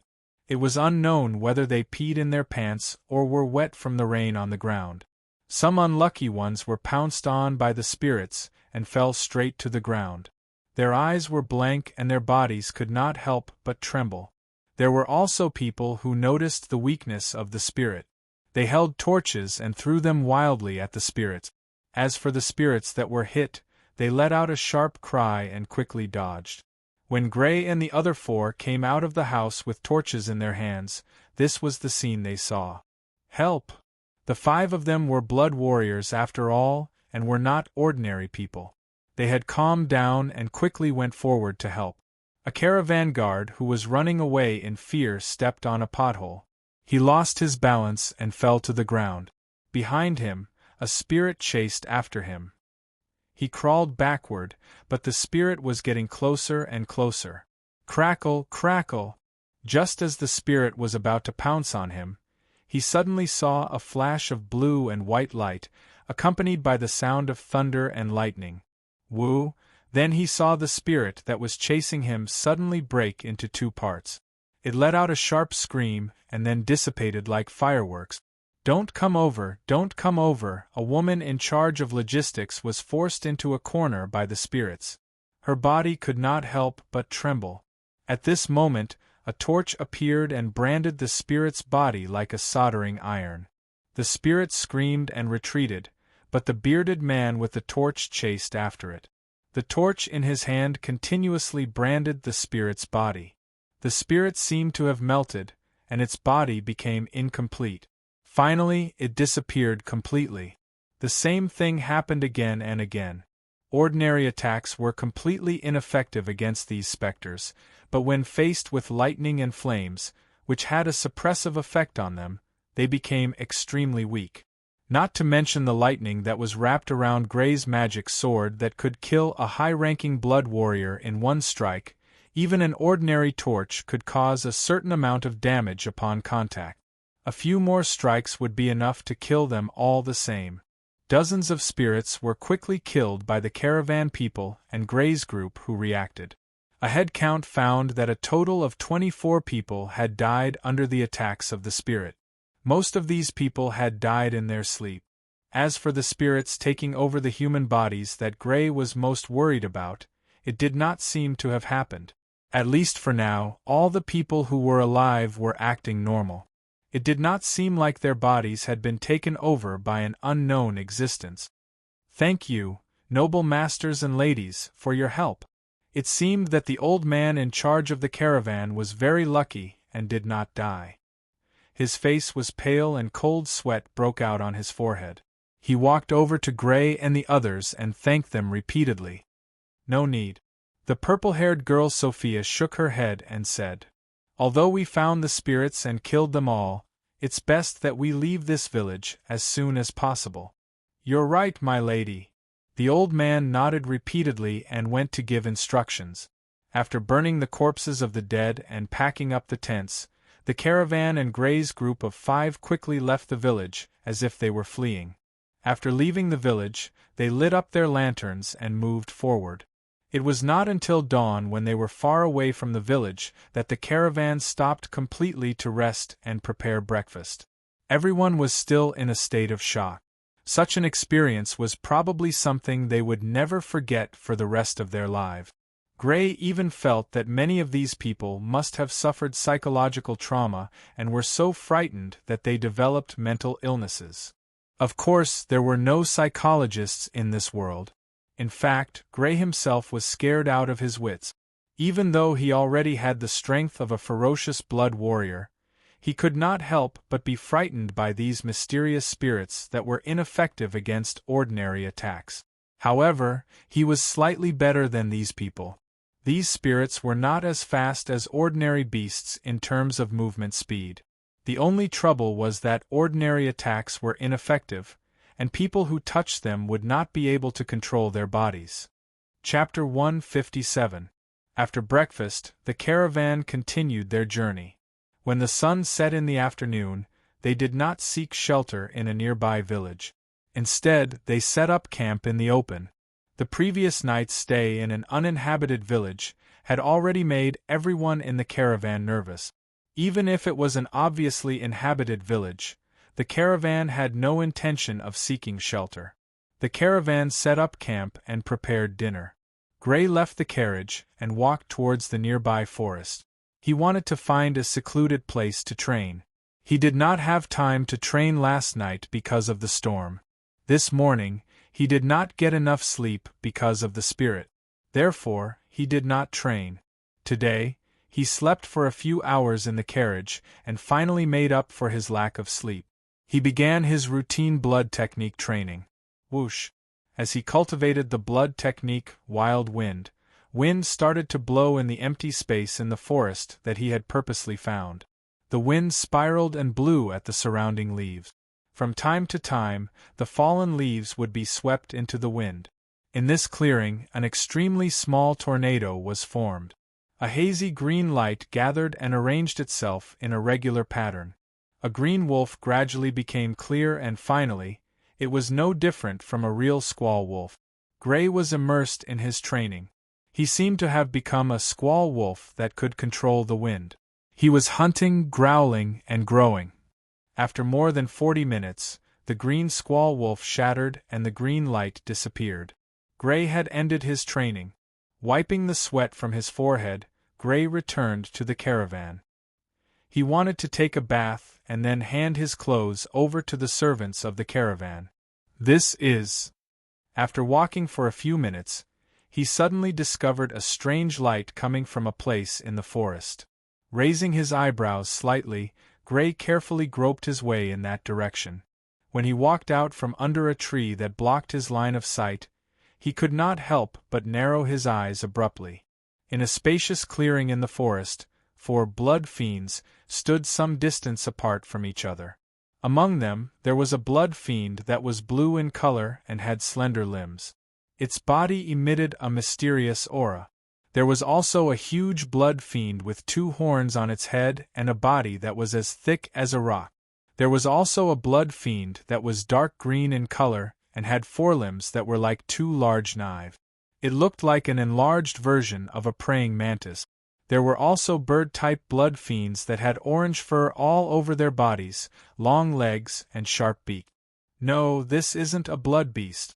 It's an external manifestation of the cultivation of blood arts. However, Gray quickly discovered that even though these blood fiends looked extremely real, there were some differences between them and real blood fiends. They were not real blood fiends. This was because these blood fiends did not have the agility of real blood fiends. Moreover, they did not move at all, as if they were statues. However, this did not make Gray feel relieved. Instead, it made Gray even more shocked. 4 or more ferocious blood warriors. He had already learned from Viscount Fergus that the appearance of a blood beast during cultivation was a phenomenon that would only appear when a ferocious blood warrior or an existence at a higher level cultivated. In other words, the strength of the 4 people here was at least at the ferocious blood warrior level, or even higher. It's those 4. Because of the blood beast shadow, Gray could not see what the 4 people looked like. However, it was not difficult for him to deduce their identities. Those who appeared in this area were definitely from the merchant group.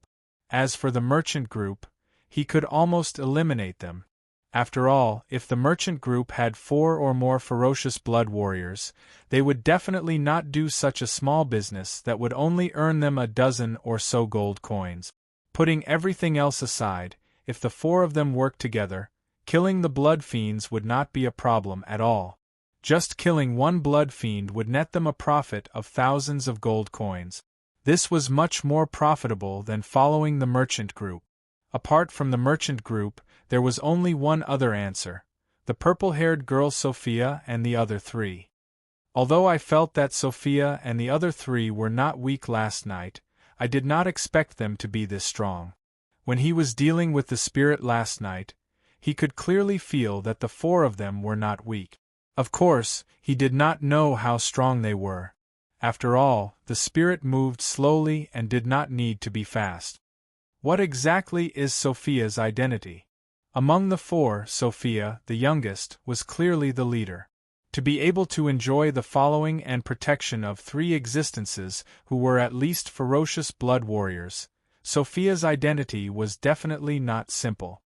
To be able to become a ferocious blood warrior at such a young age, or even beyond that, Sophia's talent is not simple either. Gray had been able to attain his current strength at such a young age because of his metamorphosis ability. According to the original aptitude of this body, it would be a problem for the current Gray to become a middle-level ferocious blood warrior. However, Sophia obviously did not possess this metamorphosis ability, yet she had grown to such an extent. The large amount of cultivation resources was the reason, but Sophia's innate talent could not be ruled out. Without the corresponding innate talent, it was impossible for her to grow so quickly. To avoid being discovered by the 4 and causing unnecessary conflict, Gray quietly retreated. When he returned to the caravan, as expected, Sophia and the other 3 were not in the caravan. Evidently, the 4 people in the forest were indeed Sophia and the other 3. More than 10 days later, a majestic city appeared in front of everyone's eyes. The city walls were as tall and thick as mountains, built from huge stones. They stretched endlessly into the distance, with no end in sight. The huge metal gates were thick and sturdy, more than 10 meters tall. Arriving in front of the gates was like entering a kingdom of giants. On top of the city walls, there were elite soldiers in black leather armor patrolling back and forth from time to time. Sometimes they could even see blood warriors in battle armor patrolling. Oka City, the largest city in Marquis Oka's territory. It was a city with a population of 1 million. Seeing this city, everyone in the caravan finally heaved a sigh of relief. Their nerves, which had been stretched taut for more than 10 days, were finally relaxed like a loosened bowstring. After encountering the specter, the caravan had been extremely cautious. They had been camping and had not entered the nearby villages to seek shelter. Everyone's nerves were like a taut bowstring, stretched taut at all times. They would often wake up from their sleep with cold sweat on their foreheads. Now they had finally arrived at their destination. It was just that many of them had plans to leave the caravan and change careers to do other things. That kind of unknown death was really too terrifying. Although they had encountered bandits before and had companions killed by the bandits' blades, in terms of the degree of terror, it was far less terrifying than dying under the possession of specters. "We're here." Looking out of the carriage window, Gray looked at the people and carriages bustling in and out of the city with great interest. He had already shaken off the influence of the specter's attack. In the end, specters were just a type of creature that mutated after a person died. Although these creatures were special, they were not unkillable. It only required special methods such as fire and lightning. Now that he knew how to kill them, and the weapon in his hand happened to be the nemesis of this type of specter, he could easily kill it the next time he encountered one. "We're finally here." The woman in orange battle armor heaved a sigh of relief. "Yes, we're finally here." The woman in red battle armor also heaved a sigh of relief. Looking at the expressions on their faces, it seemed that they still hadn't shaken off the influence of the spectre. Although they were powerful blood warriors, they were women after all. Their courage was far less than men's. After encountering this kind of unknown creature, the influence was far from being eliminated in a short time. On the contrary, Gray saw Sophia in a new light. Even in the face of a spectre's attack, she could still maintain her composure and recall the weaknesses of specters recorded in book. At her age, this kind of calmness was rare. The caravan entered the city. Gray, Sophia, and the other three left the caravan and went their separate ways. Chapter 158. After leaving the caravan, Gray found a tavern, booked a high-end room, and went to sleep. He was really not used to sleeping in a tent for several days in a row, and because he was in the wilderness, he did not dare to sleep too deeply, so the quality of his sleep could be said to be very poor. Now, his top priority was to catch up on sleep. As for how to get to the ruins from Oka City, he would think about it after he woke up. It was not until the next morning that he woke up refreshed. After waking up, he finished his morning training in the training room in the room. His stomach was growling with hunger, so he walked out of the room and went to the restaurant downstairs. At this time, there were many people eating in the restaurant. They were all dressed differently. Some were wearing silk clothes, some were dressed like wealthy merchants, and some were dressed like leather armor mercenaries. They were all people who stayed in this tavern. Gray's arrival immediately attracted the attention of these people. Some people looked at Gray with curiosity, while others looked at Gray with caution.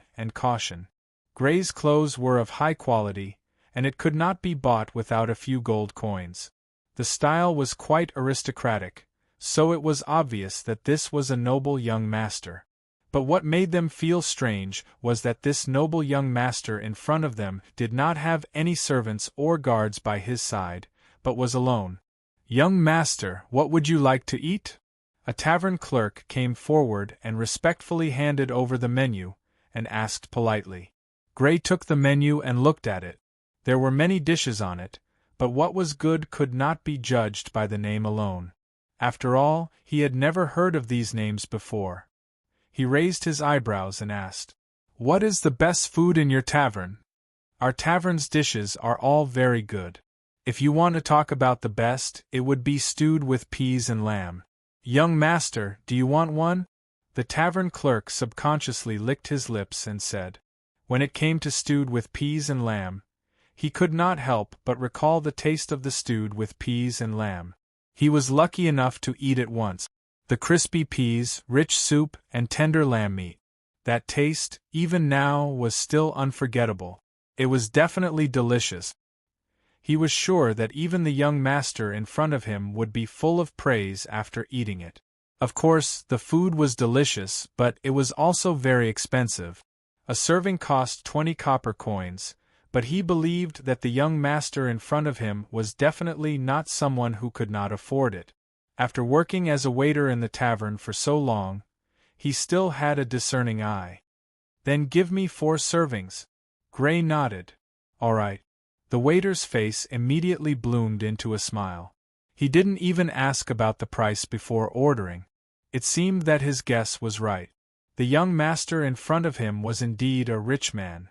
But in the next moment, he suddenly froze and hurriedly looked at Gray to confirm. "Young master, is it 4 servings?" "Yes, I want 4 portions." "Okay, please wait a moment." The tavern clerk glanced at Gray with a puzzled look, bowed slightly, and left. In his heart, he was wondering if Gray still had companions who hadn't arrived yet. Soon, 4 servings of pea and lamb stew were served on the table. Gray, whose stomach was already growling from hunger, picked up his knife and fork and started eating. The lamb meat was indeed very tender, and the soup was extremely rich. The peas were placed at the right time, and there was a crispy feeling when eating. Of course, that was all. When Gray was at the Fergus family, he had always enjoyed the food meticulously cooked by the head chef, who had extraordinary culinary skills. Furthermore, the dishes were never repeated for a month. His mouth had long been picky. Therefore, the food that the waiter thought was delicious was just so in Gray's eyes. Soon, he had finished one serving.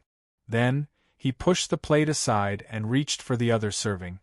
He wants to eat the second serving? Gray's attire was already very eye-catching.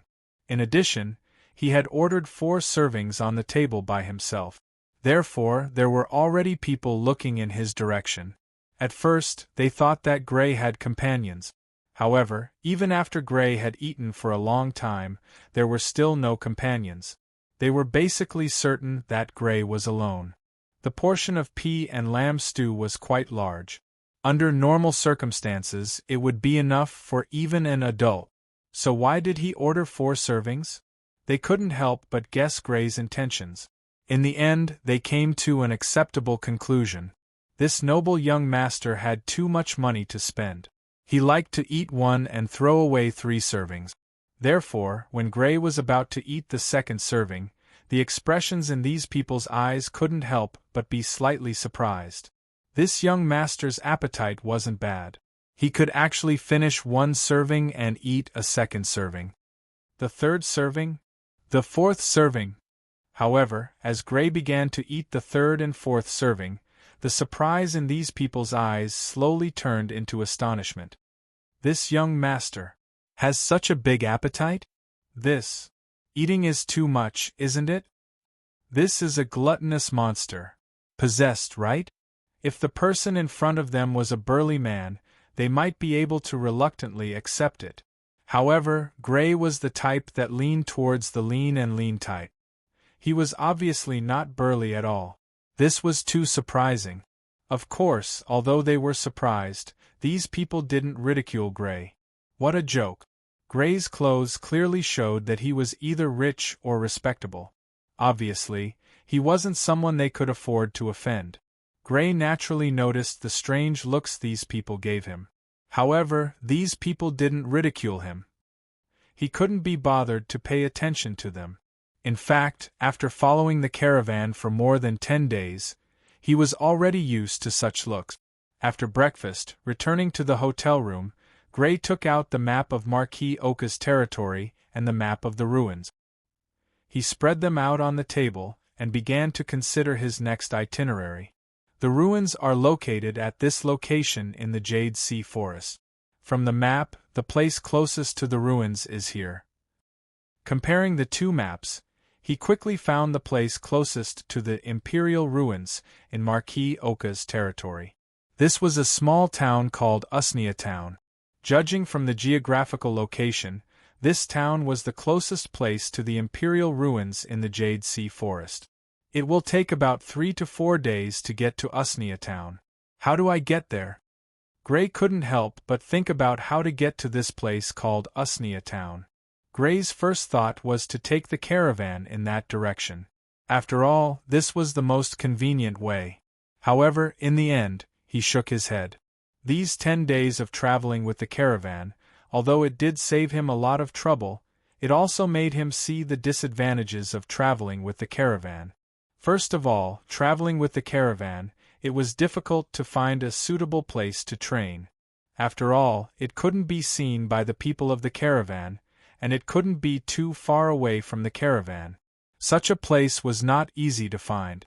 Secondly, and also the thing that Gray couldn't stand the most, since it was a caravan, it was bound to carry a lot of goods. This caused their speed to be extremely slow. For example, this time, the journey that was supposed to take 7 to 8 days took more than 10 days to arrive. People who were afraid of encountering bandits and didn't have the strength to protect themselves, traveling with the caravan was indeed the best way. After all, the caravan had many people and there were guards to protect them. However, Gray obviously wasn't afraid of ordinary bandits, so there was no need to travel with the caravan. If I don't take the caravan, then I can only go by horse. Chapter 159. An hour later, after spending more than 10 gold coins, he bought a horse that could only be considered average in Gray's eyes. Gray left Oka City and headed in the direction of Usnea Town. At noon, Gray ate some dry rations with water and practiced a round of blood techniques before continuing on his journey. In the afternoon, when the sun was about to set, he was very lucky to arrive at a city. This was a slightly dilapidated city. The low walls, the wooden city gate with signs of insect damage, and the yawning veterans at the gate all showed the dilapidated appearance of this city. Entering the city, the houses in the city were as old as Gray expected. The walls were dark, and there were even holes in some places. The roof tiles were covered in moss, and one could tell that these houses had not been renovated for a long time. Beside the houses, one could occasionally see some residents of this city. They wore patched clothes and looked curiously at Gray, a stranger who had come to this remote city. Riding on his horse, Gray walked on the streets of the city that were not very spacious. His eyes were looking for a tavern. After a while, he found the place he was looking for. The house was 2-story and was also built for a long time. Because it was taken care of very diligently, the roof tiles were not covered in moss, and there were not many spider webs around the house. At the entrance, there was a crooked wooden board with the words, "Old Cat Tavern," written on it. "Young master, do you want to stay or have a meal?" Seeing Gray jump down from his horse, a skinny young man greeted him with a smile on his face. As he spoke, his eyes looked up and down at Gray, and the smile on his face widened. From his experience, he judged that this was a rich young master. Both. Gray nodded lightly and said, "Feed my horse some fodder and we'll calculate it together later." "Okay, young master, please come in." The skinny young man took the reins of Gray's horse, and then gestured to Gray to go in. He led Gray's horse to the stable. Gray walked into the tavern. Just as he had expected, it wasn't a very big tavern. There was a counter on the inside facing the door, but there was no one inside. There was a staircase to the side, and on the right side there were 5 tables and chairs. At this moment, 2 of the 5 tables and chairs were occupied. At one of the tables, there were 4 men dressed in leather armor and dressed like mercenaries. There were some side dishes on the table, and they were sipping on ale. On the other side sat 2 men and a woman. A middle-aged man, a young man, and a delicate and pretty young woman. The 3 of them were also dressed like mercenaries in leather armor. The young man and the middle-aged man were drinking ale, while the young woman was having her meal. On her back there was a longbow. Gray's arrival immediately attracted the attention of the people at the 2 tables. The table of 2 men and 1 woman glanced at Gray and then looked away. The 4 men, however, looked at Gray with a sizing-up look in their eyes. They looked at Gray for a while and then looked away. "Young master, what do you need?" Not long after, the skinny young man from before turned back. "What do you have here?" The young man didn't have a menu in his hand. He didn't know if it was because he wasn't professional enough or because the tavern was too small to have a menu. "Our tavern has potato bread, fried tilapia, radish stew. Give me 4 servings of the best food in your restaurant." Gray listened for a while and interrupted the young man. They were all things that he had never heard of. To be on the safe side, it was better to let the young man recommend. "Okay, young master. Our restaurant's best dish is fried ham. Are you sure you want 4 servings?" "Yes." Gray nodded. Once again, he shocked the people in the tavern by eating 4 servings of food. Gray checked into a room and then went up to the 2nd floor under the guidance of the skinny young man. Bill. After sending Gray to the room, the skinny young man had just walked down the stairs when he heard one of the men at the table of 4 shouting, "A total of 17 copper coins." The skinny young man quickly ran over and said, "The 3 of us want to stay. 2 rooms for 1 night." The man said, "A room is 5 copper coins a night. That's a total of 27 copper coins." The skinny young man said. Under the guidance of the skinny young man, the 4 of them went up the stairs to the 2nd floor. "Big brother, those 4 guys are up to no good. I'm afraid they have their eyes on that young man." The young woman lowered her voice and said with a frown, "It has nothing to do with us." The young man shook his head slightly and interrupted the young woman. But the young woman still wanted to say something. "Those 4 are very strong. I've seen them when I accepted a mission. These 4 have the strength of a low-level blood warrior." The middle-aged man shook his head.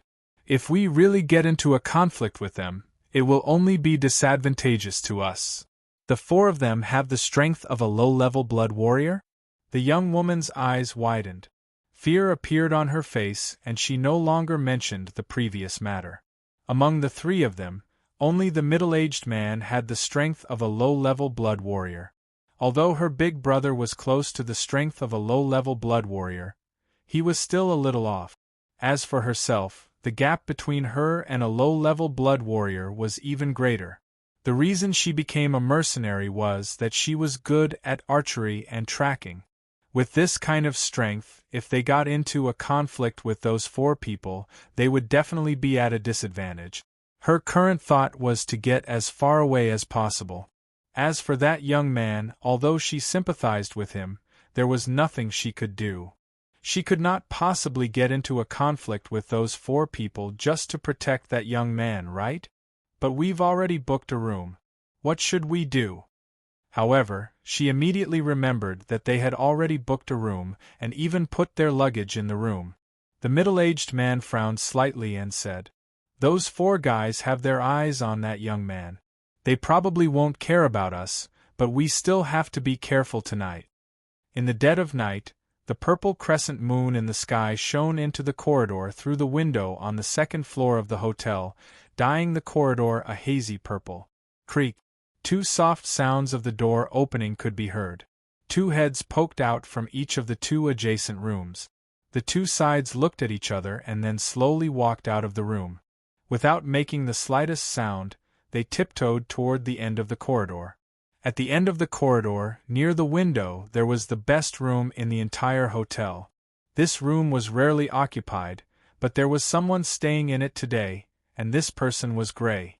The 4 people came to the room Gray was staying in. Seeing that there was no light coming from inside, they leaned against the door and listened to the inside of the room. After confirming that there was no movement, one of them took out a finger-length incense-like object under the moonlight. He lit it and then flicked it in through the ventilation hole on the door.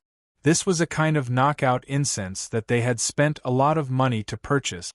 After burning, it would emit a kind of white smoke. Anyone who smelled this white smoke would fall into a coma. According to the pharmacist who sold it, even a high-level blood warrior or a ferocious blood warrior would not be able to resist it. The only drawback was that this incense would emit a faint fragrance in addition to white smoke. It could not be made colorless and odorless. However, in this kind of situation, it obviously did not affect it. The room was pitch black, so there was no white smoke. As for the fragrance, since the person in the room was already asleep, the fragrance would not affect it. The 3 of them secretly calculated the time in their hearts. They felt that 5 minutes had already passed, and the effects of the incense should have already taken effect. The 4 of them covered themselves with a black cloth that was smeared with a special potion. They took out a dagger and inserted it into the gap of the door. They gently pried open the door bit by bit. Patter. Their movements were very skillful. It was obvious that this was not the first time they had done something like this. Soon, the wood was pried open. The 4 of them gently pushed the door open and looked inside. Chapter 160. How is this possible? Suddenly, a panicked expression appeared on all 4 of their faces. In front of their line of sight, a figure was standing there quietly, facing their direction. With the help of the weak moonlight, they could vaguely tell that it was Gray. "You, how could you not have fainted?" One of the men was slightly incoherent. "Because of this?" Gray sneered. He lifted his leg and kicked lightly. A small piece of something was kicked in front of the 4 of them. The 4 of them looked at it with the help of the moonlight in the corridor and realized that it was the incense they had just thrown into the room. "Do you think I don't know that you have your eyes on me?" Gray looked at the 4 of them coldly. His infrared perception ability allowed him to see the 4 of them clearly. The young woman could see that the 4 of them were up to no good, so how could he not see it? Although he had been sleeping, he had been on guard all along. When this small piece of incense was thrown in, he had already reacted and stepped forward to extinguish the incense. "You know that we have our eyes on you?" The four of them looked at Gray with fear, feeling that things were going to be a little difficult. Originally, they were only after wealth. Now that the other party knew that it was the four of them, even if they escaped now, what awaited them would be the pursuit of the forces behind this young man. Under the hazy purple moonlight in the corridor, a ruthless look flashed in the eyes of the four of them. Finally, they made a decision. We only wanted your belongings. Don't blame us, blame yourself for not fainting." Since they would have to face the pursuit of the forces behind him regardless of whether they killed him or not, they might as well kill him directly, rob him of his belongings, and then leave immediately. As for whether they were a match for him, it did not even cross their minds. Although the four of them were not blood warriors, their strength was not inferior to a low-level blood warrior through hard training. With the four of them working together, even a middle-level blood warrior could be killed. They did not believe that the other party was a match for them. Clang! The sound of weapons being drawn rang out. Almost at the same time, the four of them drew their weapons. Ruthless looks flashed across the faces of the four of them. They immediately prepared to rush into the room and surround Gray. At this moment, Gray moved one step ahead of them. Whoosh! Gray took a step forward and appeared in the corridor. The bluish-white sword emitted a demonic glow under the purple moonlight. Puff! The man at the front didn't even have time to react before Gray's sword pierced his heart. He really didn't expect that Gray would actually dare to attack first when facing the four of them. Patter! Next to him, the other two companions were shocked by the speed that Gray displayed at this time. Cold sweat broke out on their foreheads as they swung their weapons at Gray in horror. Puff, puff! However, before their weapons could land, a bluish-white light flashed by at lightning speed. Then, they felt a pain in their throat. They wanted to scream in pain, but they couldn't make a single sound. They could only hold their necks and gasp for air as they fell weakly to the ground. Bastard! The remaining man's back was already soaked in cold sweat. He didn't expect three of his companions to die like this. He gritted his teeth and viciously stabbed his sword at Gray. However, in the face of his sword, Gray only needed to lean to the side to avoid it. Then, he stabbed out with his sword. Puff! The long sword pierced through the man's heart and out of his back. The man's movements were stiff. Patter! The long sword was pulled back and the man fell weakly to the ground with a dull thud. After wiping the sword clean on the man's clothes, Gray sheathed the sword. He glanced at the four corpses and didn't squat down to search them. According to his estimation, the four of them didn't have much money on them. Of course, this was relative to him. Now that they were stained with blood, he really wasn't interested in taking it. Avoiding the blood on the floor, he returned to the room and closed the door again. Because he intentionally avoided the blood splattered by the four of them, there wasn't even a speck of blood on his body. Humph! Putting the sword at the head of the bed, he snorted coldly and fell back to sleep. The reason why he wanted to make the first move before the four of them rushed into the room was to prevent their blood from splattering in the room and filling the room with the smell of blood, which would affect his sleep. As for the four corpses outside the door, compared to the spirit, the four corpses were nothing. After encountering the spirit, he felt that he had become much bolder. The next morning, the skinny young man woke up early and went to the second floor of the hotel.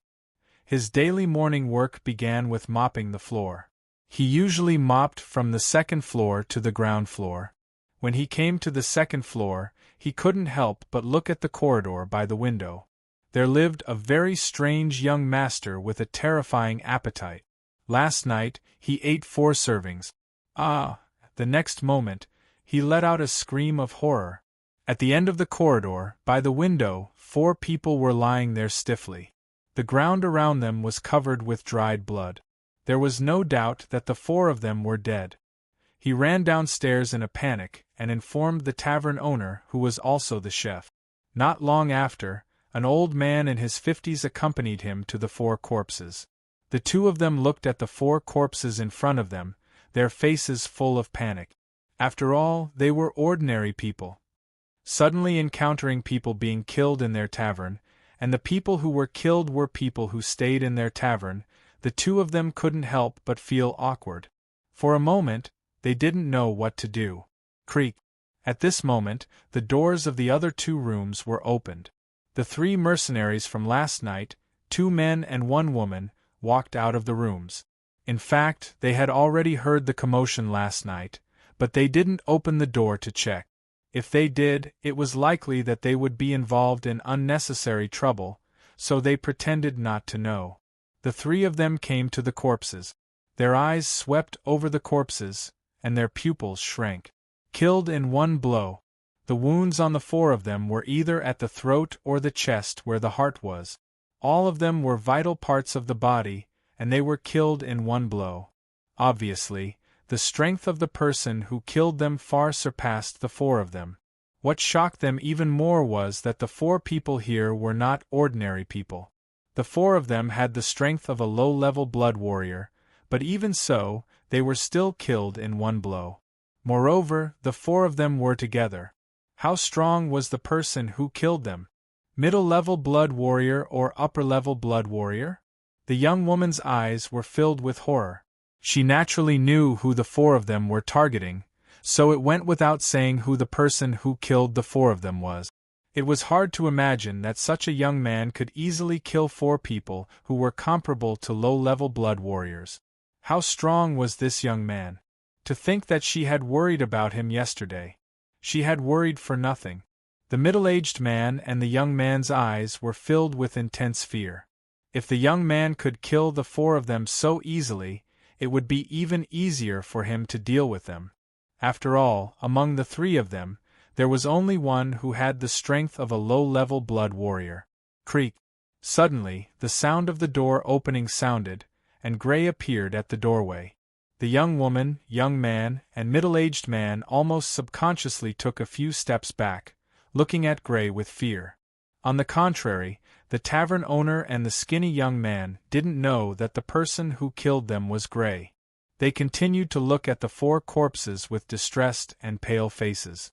Glancing at the 3 people who were retreating, Gray withdrew his gaze and said to the tavern owner and the skinny young man, "They should have a lot of money on them.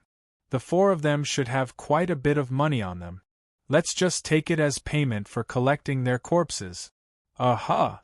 The tavern owner and the skinny young man nodded subconsciously, then suddenly reacted and looked at Gray in shock. They weren't fools. The 4 of them died in front of Gray's door, and Gray even asked them to collect their corpses. It went without saying how they died. Gray ignored them, carrying his bag and walking downstairs. With people dead in this tavern, the chef was definitely not in the mood to cook, so he might as well eat somewhere else. So scary. A long time after Gray left, the young woman patted her chest and let out a sigh of relief. The moment Gray looked at them, she felt as if her entire body had been frozen, and she didn't even dare to move. These 4 fellows have really hit a wall this time. The middle-aged man shook his head helplessly. Chapter 161. During the day, he would try his best to find a tavern to spend the night. If he couldn't find one, he would spend the night in the village. 4 days later, Gray arrived at Green Vine Town. It took 1 more day than expected because Gray had never been to Green Vine Town before, so he took a lot of detours. Green Vine Town was a place that was bigger than a town, but smaller than a city.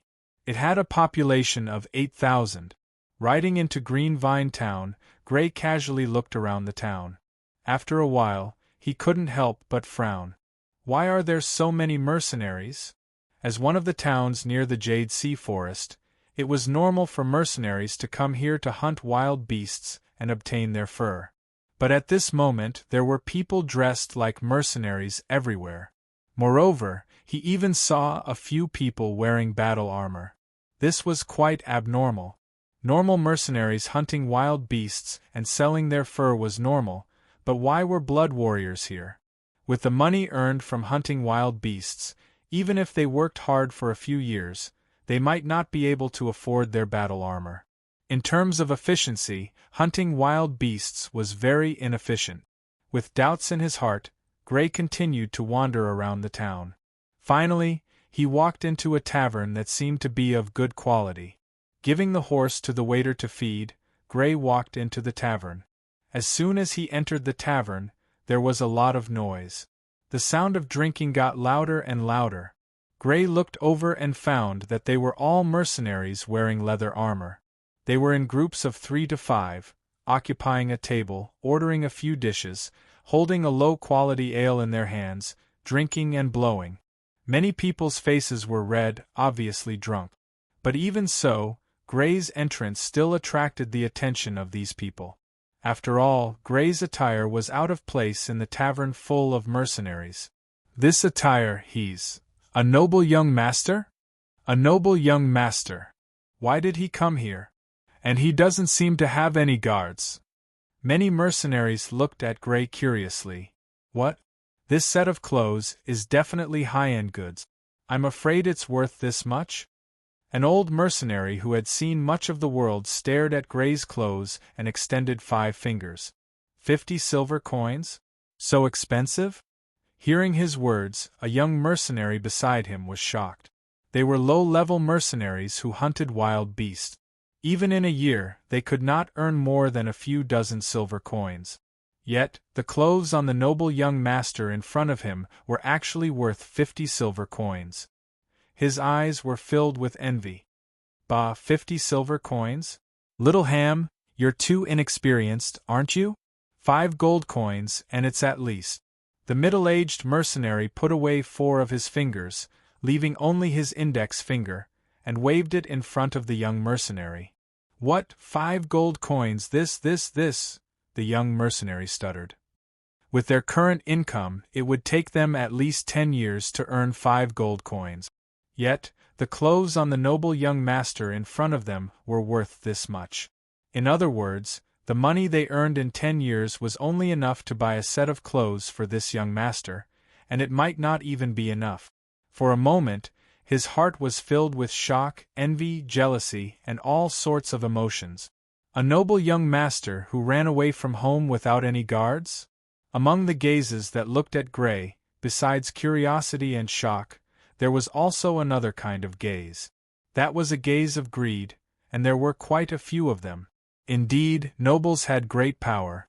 If one offended a noble, even if they did not die, they would lose a layer of skin. Thus, most mercenaries did not dare to offend nobles. However, when the benefits were large enough, even mercenaries who usually bowed to the nobles would sometimes suddenly explode and make a move on these high and mighty nobles. Once they did a job, they would be able to escape thousands of miles away, and they would be able to escape the pursuit of the nobles. This was enough to make mercenaries, who usually looked obedient and honest, take the risk. Moreover, mercenaries were rarely honest. Moreover, the truth was that Gray had more than 20,000 gold coins on him. If there really was a mercenary who robbed Gray, it would not only be for a lifetime, but even for several lifetimes it would be enough. Whether it was the mercenaries with curious and envious gazes, or the mercenaries with greedy gazes, none of them noticed that in a corner of the tavern there were 3 mercenaries with extremely pale faces. These 3 people were a middle-aged man, a young man, and a young woman. These were the 3 mercenaries that Gray had met in the remote city. Because Gray had never been to Green Vine Town before, he took a lot of detours and arrived at Green Vine Town a day later than expected.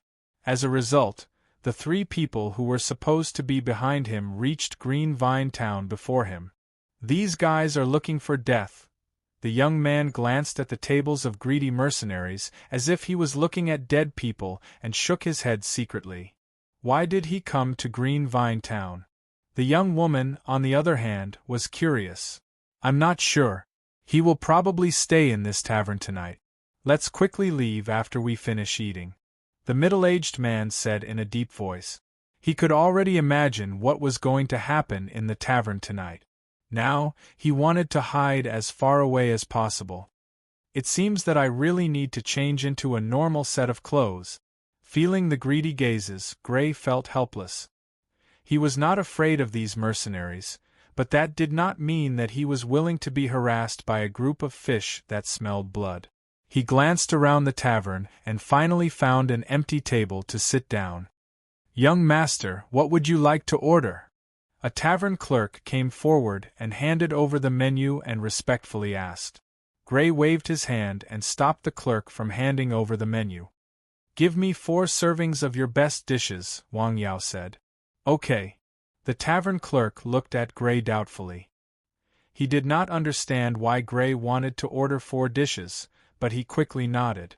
Although Gray's attire was eye-catching, after the initial attention, whether it was curiosity or greed, they all moved their gazes away. After all, if you kept staring at someone, everyone would know that you had bad intentions. The people in the tavern continued to drink and chat. "Have you heard? The giant crocodile mercenary group is also here. The giant crocodile mercenary group is also here?" Hearing this news, some mercenaries could not help but frown. The giant crocodile mercenary group was one of the more famous mercenary groups in Marquis Oka's territory. It was said that this mercenary group had ferocious warriors in charge. It was not on the same level as these small mercenary group. "Are they also here for the green vine grass?" Some mercenaries doubted. "Definitely." Some mercenaries nodded and then said worriedly, "Coming for the green vine grass is secondary. All of us are here for the green vine grass. It's just that I heard that the giant crocodile mercenary group does not have a good reputation. I'm afraid that they will rob us in the forest." "It can't be that bad. We have so many people. Aren't they afraid of provoking public anger?" Some mercenaries were bewildered. "It's hard to say. Although we have many people, we are scattered. You all know the strength of the giant crocodile mercenary group." Someone's voice was filled with worry. Under the astonished gazes of the people in the tavern, Gray ate a meal for 4 and booked the best room in the tavern. Under the guidance of a waiter, Gray walked up the stairs to the upper floor of the tavern. "Young master, this is your room." The clerk led Gray to the best room and opened the door for Gray. Gray walked in and looked around. He was satisfied. The room was quite big and had a private bathroom. There was even a cultivation room. "Is there anything else?" the clerk asked politely. "What is the green vine grass?" Gray asked curiously. When he heard the mercenaries chatting in the tavern, he found that they were all here for the green vine grass. He could not help but be curious. What exactly was the green vine grass? "Young master, this is a magic herb. The cheapest stock can be sold for a few gold coins. Our jade sea forest is near the green vine village and is rich in green vine grass. These mercenaries are all here to try their luck." "I see." Gray nodded his head in understanding. No wonder there were so many mercenaries here. It turned out that they were here for the usnea grass, a magic herb. Of course, although he knew that the green vine grass was worth a few gold coins, he still had no interest. A stalk of green vine grass was only worth a few gold coins. In terms of the value of magic herbs, it was definitely one of the worst magic herbs. No longer paying attention to the green vine grass, Gray asked, "Is there anyone selling leather armor in this town?" "Yes," the clerk replied. "Go and buy a set for me. You can have the rest." Gray took out 10 silver coins and handed it to the clerk. "Yes, young master. Don't worry, I will buy it for you soon." Feeling the weight of the 10 silver coins in his hand, the clerk's eyes widened. His face was full of smiles as he said, he originally just wanted to try his luck and see if he could earn some tip. That was why he was so attentive to Gray. He did not expect such a good thing to happen. On the second day, a piece of news that was neither big nor small spread around Green Vine Village. Last night there was a battle in a tavern in Green Vine Village. A total of more than 10 mercenaries were killed. Mercenaries were a group of restless people. They were not satisfied with farming and the current situation of poverty. They used their lives as a bet to win wealth. When such people gathered together, conflicts were very common. Therefore, in Qingluo town, this was not the first time a battle like this had happened. The reason why it was not small was because this time more than 10 people died. Compared to a normal battle of 3 to 5 people, the number of deaths was obviously much higher. Chapter 162. Looking from afar, the Jade Sea Forest looked like a boundless jade sea, which was why it was called the Jade Sea Forest. Dressed in a mercenary's leather armor, Gray stepped into the Jade Sea Forest like an ordinary mercenary. At the same time, there were many mercenaries who entered the Jade Sea Forest with him. Most of them were in groups of 3 to 5, but there were also many who walked alone. Gray mixed in with them. Although he was younger, he was not too conspicuous. It would be great if we could find one this time. Some of the young mercenaries were full of anticipation. A stalk of green radish grass, even if it was the worst-looking one, was worth a few gold coins. Obtaining one stalk was equivalent to a few years of their usual income. They could not help but be excited. Move faster, go deeper. The experienced old mercenaries urged their companions to bring them deeper into the Jade Sea Forest. According to their experience, the deeper they went into the forest, the higher the chances of finding green radish grass. Gray's target was not the green radish grass, so he did not rush into the forest like the other mercenaries. Instead, he walked forward unhurriedly. Even so, his speed was not considered slow. The shadow snake's infrared perception allowed him to clearly sense the dangers hidden in the forest. He did not need to be like the other mercenaries who had to be on guard against dangers that could appear at any time while moving forward. In such a forest, the most dangerous thing was not the tigers or leopards, but the various poisonous snakes hidden in the forest. Although they were wearing leather armor, it was obviously unable to protect the exposed parts of their bodies. If they were bitten by these poisonous snakes and did not take the antidote in time, it was very likely that they would lose their lives. After more than 2 hours, Gray was already more than 10 miles into the forest with a speed that was not considered too slow. Suddenly, he heard the sound of quarreling in front of him. "Hand it over!" "On what basis? We discovered it first." "Haha, on what basis? On the basis that we are from the giant crocodile mercenary group." After walking for a few dozen meters, he saw both sides of the quarrel. On one side, there were 4 men wearing yellow-brown leather armor. On their left arm there was a wristband. On the wristband there was a ferocious crocodile. These 4 people should be the ones who claimed to be from the giant crocodile mercenary group. On the other side there were 3 people. The 3 of them wore leather armor of different colors. It was obvious that they were a team that had been put together at the last minute. At this moment, the 3 of them were surrounded by 4 people from the giant crocodile mercenary group. One of them was holding a plant that was about 10 centimeters tall. It had many wrinkled leaves and was completely green in color. "Looks like you really don't intend to hand it over," a member of the giant crocodile mercenary group said with a cold expression. "Dream on. We found it first."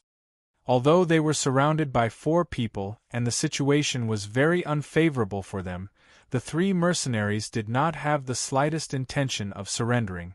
A stalk of green radish grass, the cheapest one, was worth a few gold coins. To the mercenaries, it was simply a huge fortune. No matter what, they would not let it go. "Attack!" The giant crocodile mercenary band's mercenary snorted coldly. His other 3 companions drew their weapons without hesitation and charged at the 3 of them. The 2 sides quickly exchanged blows. "Middle-level blood warrior?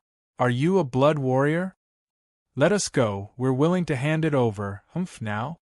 It's too late." The battle ended quickly. The giant crocodile mercenary group had more people than the 3 of them. The cold-faced man from the giant crocodile mercenary group had practiced blood techniques and had reached the level of a middle-level blood warrior. Unsurprisingly, the mercenary group formed by the 3 of them was annihilated. Scarlet blood splattered across the open space in the forest. The 3 of them had fallen here. Perhaps they would become food for wild beasts or nutrients for plants. Gray saw the entire scene of the battle, but he had no intention of helping the three of them. He quietly avoided the four people from the giant crocodile mercenary group from the side and continued on his way to his destination. He had already heard of this giant crocodile mercenary group yesterday. This mercenary group was not weak, and it was very likely that they had vicious blood warriors in charge. It was not worthwhile for him to offend this mercenary group for the sake of these three people. After all, he did not have any relationship with them. Of course, the most important thing was that this mercenary group did not provoke him. If they had, he would not have minded fighting with them. With his shadow ability, he was like a fish in water in this forest. Even if the other party was an entire mercenary group, he was not the least bit afraid. Subsequently, he encountered many such disputes. Sometimes, the two parties involved were the giant crocodile mercenary group and other small mercenary group. Sometimes, it was between two unknown small mercenary group. With the strength of a vicious blood warrior, Gray discovered them in advance and easily avoided them. He ate some dry rations for lunch. When the sun set in the afternoon, he had already reached a deeper part of the Jade Sea Forest. It was very rare to encounter those mercenaries here. At this depth, it was very likely that they would encounter blood fiends. With the strength of those mercenaries, if they really encountered blood fiends other than the giant crocodile mercenary group, the other mercenary groups would definitely be annihilated. Apart from a few brave individuals, most people did not dare to go this deep. After eating his dry rations, Gray practiced his blood techniques in the afternoon as usual. He found a cave and sprinkled some medicine that could repel snakes at the entrance of the cave. He patted some hay and laid out a blanket. Just like that, he slept in the cave for the night. Sleeping in the open, and in a cave at that, was really torturous. When Gray woke up the next day, he felt uncomfortable all over. However, he had no choice. If he wanted to go to the ruins, he had to spend the night in the forest. It would be great if I had a ruined space bag. Gray sighed as he stretched his body. A space bag was something that only existed in the imagination of his previous life. In this world, however, it was real. It was just that it was extremely difficult to make, and the materials required were also extremely special. Hence, it was extremely rare. According to Gray's knowledge, the only thing that could be confirmed in Marquis Sydney was that the Sydney family had a space bag. As for whether Count Ford and Count Smalley had one, he did not know. If there really was such a space bag, it would definitely be a must-have for traveling. He could pack a few blankets and quilts and lay them in the cave. It would definitely be much more comfortable than it was now. Of course, it would be even better if he could fit a bed. After finishing his morning blood technique practice, Gray continued on his journey. As he might encounter blood fiends, his movements were much more careful. Splash! The sound of flowing water entered Gray's ears. Gray stood still for a while. After determining the direction of the stream, he walked in that direction. Soon, a small stream that was not too wide appeared in front of him. The clear stream water was so clear that one could see the bottom at a glance. It curved and curved as it hit the rocks by the stream, producing a clear splash sound. Gray did not rashly walk towards the stream. In the forest, many animals liked to drink by the stream, and this would attract the hunters of the forest to wait by the stream. He looked around and used his infrared perception to confirm that there were no other animals in the vicinity. Then, he walked towards the west. He scooped up a handful of water and began to wash. There was still plenty of drinking water, but it was absolutely impossible to use it to wash his hands and face. At this moment, the stream water was just right for washing his face. Suddenly, at this moment, rustle, rustle.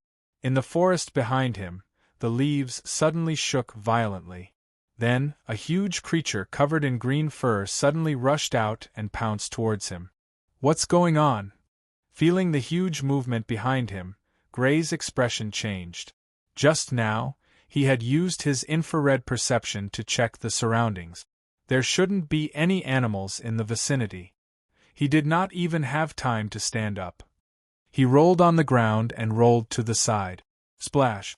Not long after he rolled away, the green figure pounced on him. Because Gray had dodged, the green figure could not stop in time and directly fell into the stream water. Large amounts of water splashed up from the stream. Gray, who was beside him, was completely drenched. Drenched like a drowned rat, Gray hurriedly retreated and distanced himself. He looked at the huge creature that had pounced into the stream water. And this huge creature that had fallen into the stream water had already easily climbed to the shore. This was a huge creature covered in green fur. Its body was over 2 meters long. Its limbs were slender and strong, and its toes were full of sharp black claws. Its mouth was slightly protruding. At this moment, it was baring its sharp teeth. Wind wolf. Gray was all too familiar with this appearance. Although he had never seen a wind wolf before, he had after all cultivated the blood technique derived by the wind wolf and had seen the oil paintings of the wind wolf. He naturally knew what a wind wolf looked like, so he could tell at a glance that it was a wind wolf. What's going on? Why didn't my infrared perception just now detect it? From the way this wind wolf had suddenly pounced out of the forest, it must have been lying in ambush in the forest for a long time. But just now, his infrared perception had actually failed to detect it. This was absolutely abnormal. Infrared perception could detect the infrared radiation emitted by animals. Even if the other party was hiding in the forest, it was reasonable to say that he should have been able to find it. He could not help but increase his infrared perception and look at the wind wolf in front of him. I can't sense it? But the result once again shocked him. Even if he increased his infrared perception to the maximum, he still could not detect the wind wolf in front of him. How can this be? Does the wind wolf have the ability to avoid infrared perception? However, Gray rejected this conjecture in the next moment. No, that can't be right. If the wind wolf has such an ability, I should also have such an ability. But clearly, I don't. Chapter 163. Could it be a bloodline mutation? Gray thought of another possibility, which was that the wind wolf's body had undergone some sort of mutation, and this mutation gave it the ability to evade infrared perception. Whoosh! At this moment, the wind wolf was already pouncing on him. It was as swift as the wind, like a green phantom, quickly approaching his left side. Its sharp black claws cut through the air and suddenly grabbed at him. Faced with such speed, an ordinary murderous level-blood fiend would find it difficult to dodge. However, Gray was not one of them. In terms of speed, he was not inferior to the wind wolf at all. After all, he had the bloodline of the wind wolf. Whoosh! Gray quickly turned around and faced the wind wolf head-on. Then, he shifted his feet slightly and dodged the wind wolf's attack. He drew his sword. The bluish-white demonic sword was like a flash of lightning as he quickly slashed at the wind wolf's throat. Whoosh! Faced with Gray's swift attack, the wind wolf, which was already pouncing on Gray, had no time to dodge. It watched as Gray's sword was about to cut into its throat. Puff! However, Gray's arrow did not manage to cut through the wind wolf's throat. Before that, it was blocked by one of the wind wolf's front limbs. However, the wind wolf, which had blocked the sword, paid a heavy price. The front half of its front limb, together with its claws, was directly chopped off. Dark red blood flowed out. Relying on its 3 remaining legs, the wind wolf pathetically supported its body. Whoosh! Gray was not at all surprised by this outcome. Possessing Hanhu's strength, he was known for his valiant strength among the blood fiends. In addition, the wind wolf's defense was average. Suddenly facing such a powerful sword, it was natural for its front paw to be chopped off. This was the difference between an ordinary blood fiend and him, who possessed the characteristics of 3 types of blood fiends. Whoosh! He lightly stepped on the ground and quickly approached the wind wolf, who was pathetically supporting its body. At the same time, the Wind Wolf suddenly pounced and bit at him. However, the Wind Wolf had lost one of its legs, so its movements were not as nimble and fast as before. Puff! Gray and Wind Wolf crossed paths, and the moment the blue and white sword passed by each other, it quickly slashed across Wind Wolf's throat. Dark red blood could be seen flowing out of the Wind Wolf's throat. Gray turned and looked at the Wind Wolf whose throat had been slit. He waited for it to fall and die. But in the next moment, he was stunned. The Wind Wolf, whose throat had been slit, did not fall down as he had expected. Instead, it used its 3 legs to turn around in a sorry state and once again pounced towards him. How could this be? Gray's eyes widened as he stared in astonishment at the Wind Wolf, whose throat had clearly been slit, but who was still charging at him, as if nothing had happened. However, he didn't hesitate because of this. The demonic sword that had yet to return to its sheath suddenly slashed out. This time, he used his full strength. Puff! Before the Wind Wolf could reach him, the magic sword in Gray's hand cut into the wound on the Wind Wolf's throat. He continued to cut deeper, breaking the neck bone, and finally coming out from the back of the Wind Wolf's neck. Patter! The Wind Wolf's head rolled to the ground. This time, the headless Wind Wolf's body finally went limp. Gray frowned as he looked at the Wind Wolf's corpse. This Wind Wolf was very strange. First, he couldn't sense its existence with his infrared perception. Now, its throat had been slit, but it seemed to be fine. After some thought, he walked over and touched the Wind Wolf's body. Cold! After touching it, his eyes couldn't help but narrow. It was cold to the touch, as if he had touched a piece of frozen meat that had been hidden in a cellar for a long time. There wasn't the slightest bit of warmth. Logically speaking, since the Wind Wolf had just been killed by him, there should still be some warmth on its body.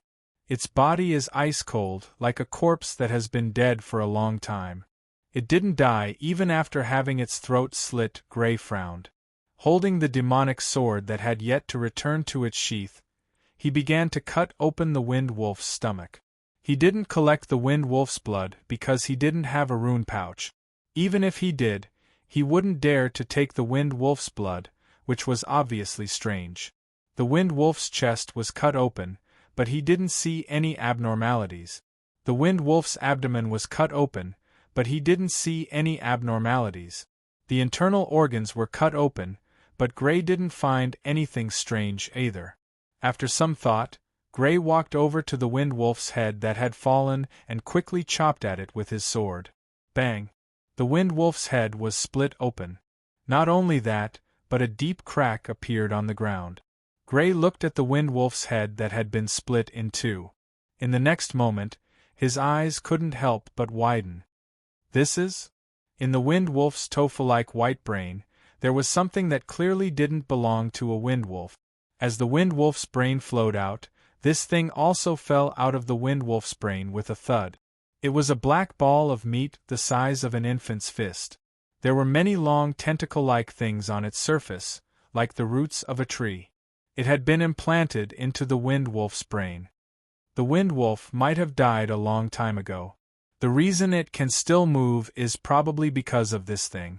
It's controlling the Wind Wolf's brain, Gray guessed with uncertainty. He guessed that this Wind Wolf should have been controlled by some blood fiend after its death, using this black ball of meat as a hunting tool. Controlling the corpse of a blood fiend to fight for itself. I didn't expect there to be such a blood fiend. This was the first time Gray had heard of such an ability. In all the books that Gray had browsed through, there was no description of such a blood fiend. Rustle, rustle. Suddenly, rustling sounds could be heard from the surrounding forest. Then, dong! A huge black tiger-shaped blood fiend suddenly sprang out and appeared in Gray's line of sight. This wasn't the end. After this black tiger-shaped blood fiend, a tall two-legged blood fiend and a blood fiend covered in arrow-like thorns also sprang out from the forest. They were all filled with murderous intent as they pounced in Gray's direction. The 3 types of blood fiends that were supposed to fight each other when they met actually didn't fight each other. Instead, they immediately surrounded Gray. Whoosh! Without any hesitation, Gray increased his speed to the maximum. He leaped across the small stream that was only 2 to 3 meters wide and dashed into the forest on the other side of the stream without hesitation. His infrared perception couldn't detect these 3 blood fiends either. If he wasn't mistaken, these 3 blood fiends should have been killed and controlled by some other blood fiend, just like the wind wolf. Although he was rather confident in his ability to combine the strengths of 3 types of blood fiends, he wasn't so arrogant as to think that he could face the siege of 3 blood fiends. Therefore, he chose to escape without hesitation. After entering the forest, Gray sprinted through the forest at high speed. Rustle, rustle. Behind him, there was a huge commotion. There was no doubt that the 3 blood fiends were chasing after him. Whoosh!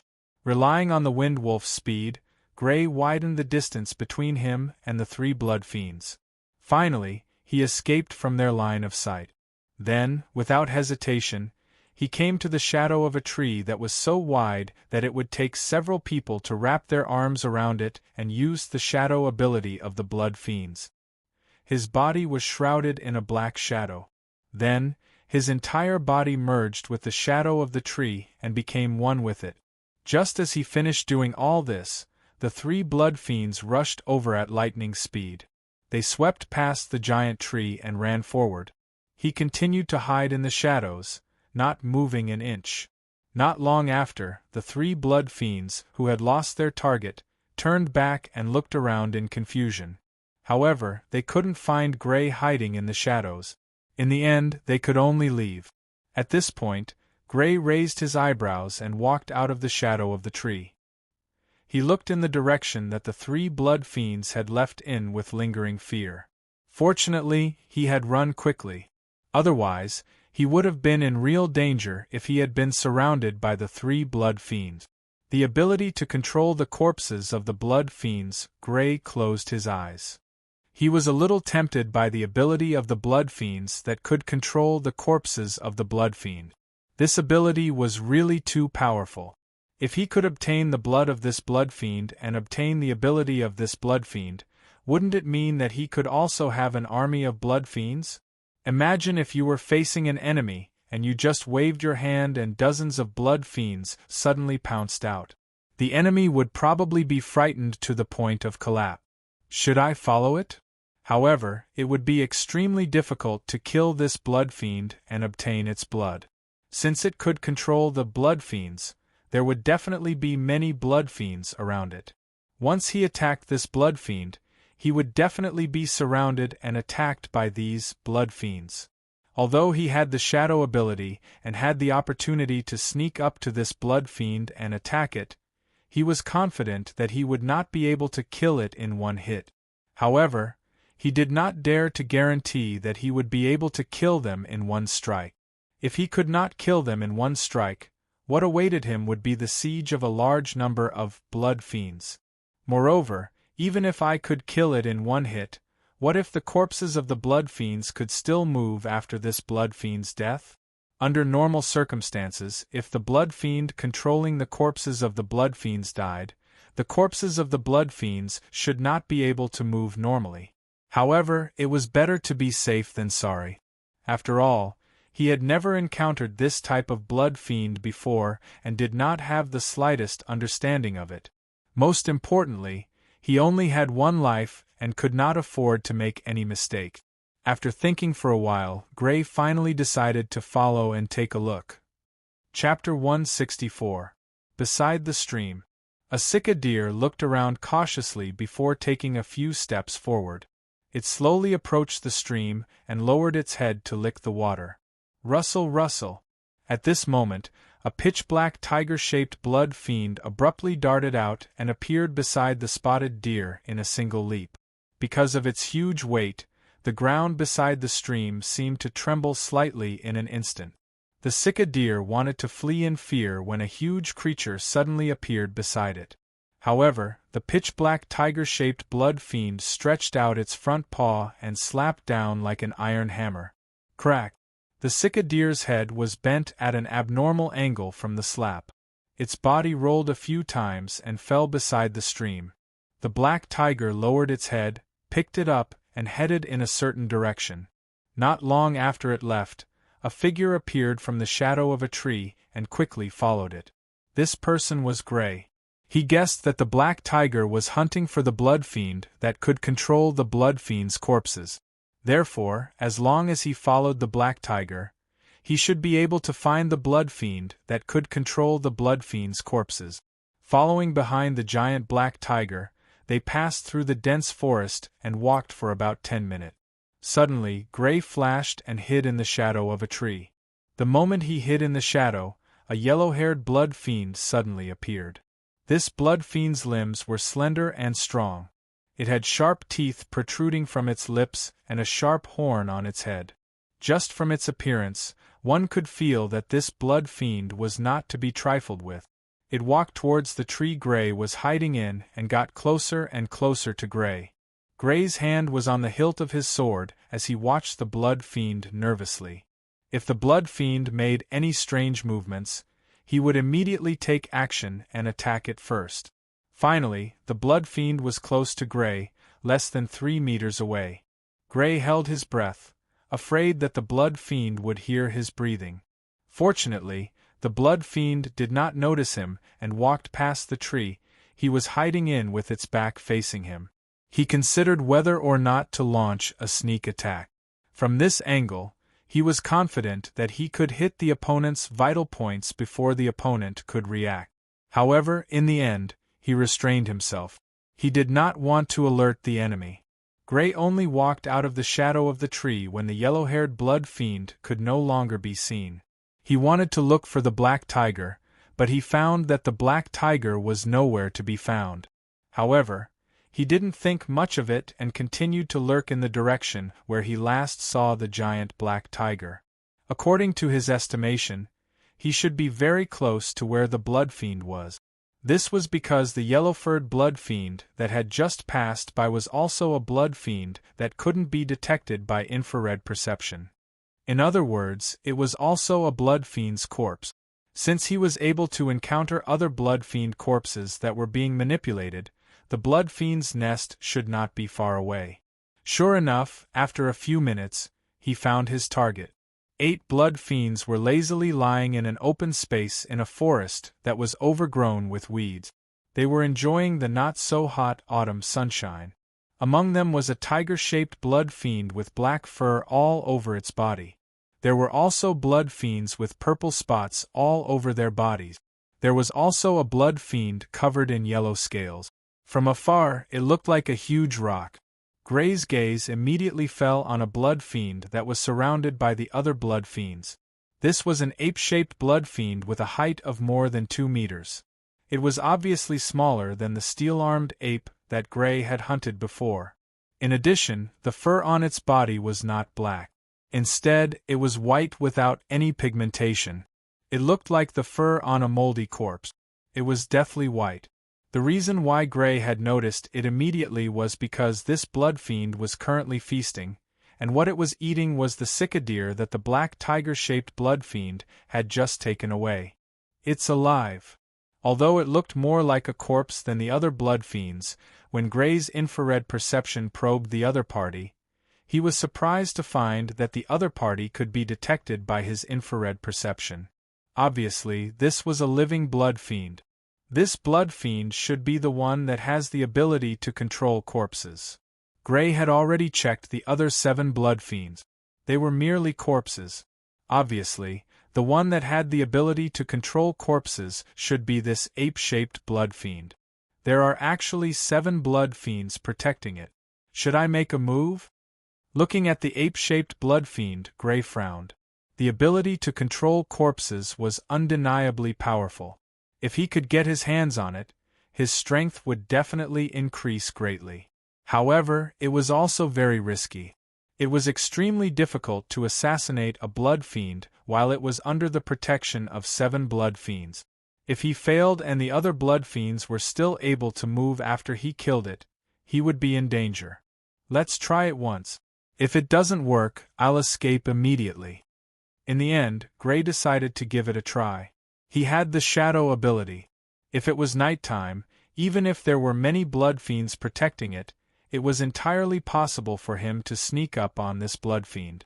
Moreover, even if he failed, he was very confident that he could escape. After all, the night was his home ground with his shadow ability. The entire forest was pitch black. As long as he hid somewhere, the other blood fiends would not be able to find him. Unless there was a blood fiend that could see through the shadow ability. However, there should not be such a blood fiend. Otherwise, he would not have been able to sneak up to this place safely. A few hours later, night fell. The moonlight sprinkled down, but it was blocked by the dense branches and could not penetrate into the forest. The forest was dark, as if it was covered by a huge black cloth. This is the only time. If it fails, retreat immediately. Under the shadow of a tree, Gray's figure stood up quietly as he thought to himself. He looked at the empty space in the forest. The ape-shaped blood fiend with white fur was sleeping there. Around it, the 7 blood fiends from before were surrounding it, vaguely protecting it. Gray did not make the slightest sound. He slowly approached the blood fiend, getting closer and closer to it. 50 meters. 40 meters. 30 meters. 20 meters. Patter.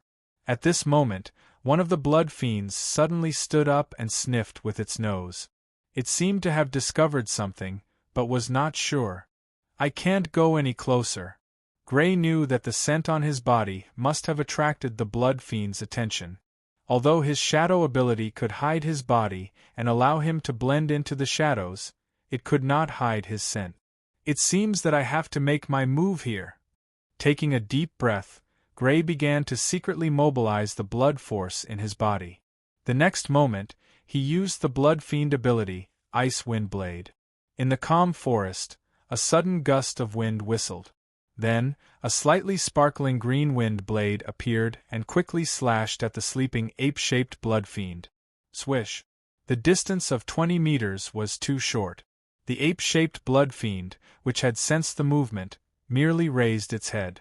The wind blade was already nearing. Puff! The wind blade easily split open the ape-shaped blood fiend's chest and deeply embedded into its body, leaving a huge wound. At the same time, an icy force suddenly spread out from the wound. The ape-shaped blood fiend's body was rapidly freezing. Roar! The injured ape-shaped blood fiend roared and gave the order to attack. Although it could not see Gray, all the blood fiends jumped up and pounced in the direction of the wind blade. Oh no, I didn't kill it! Without hesitation, Gray turned and ran. He used the wind wolf's speed to the maximum. Since he had already made his move and failed to kill the other party, he could only give up.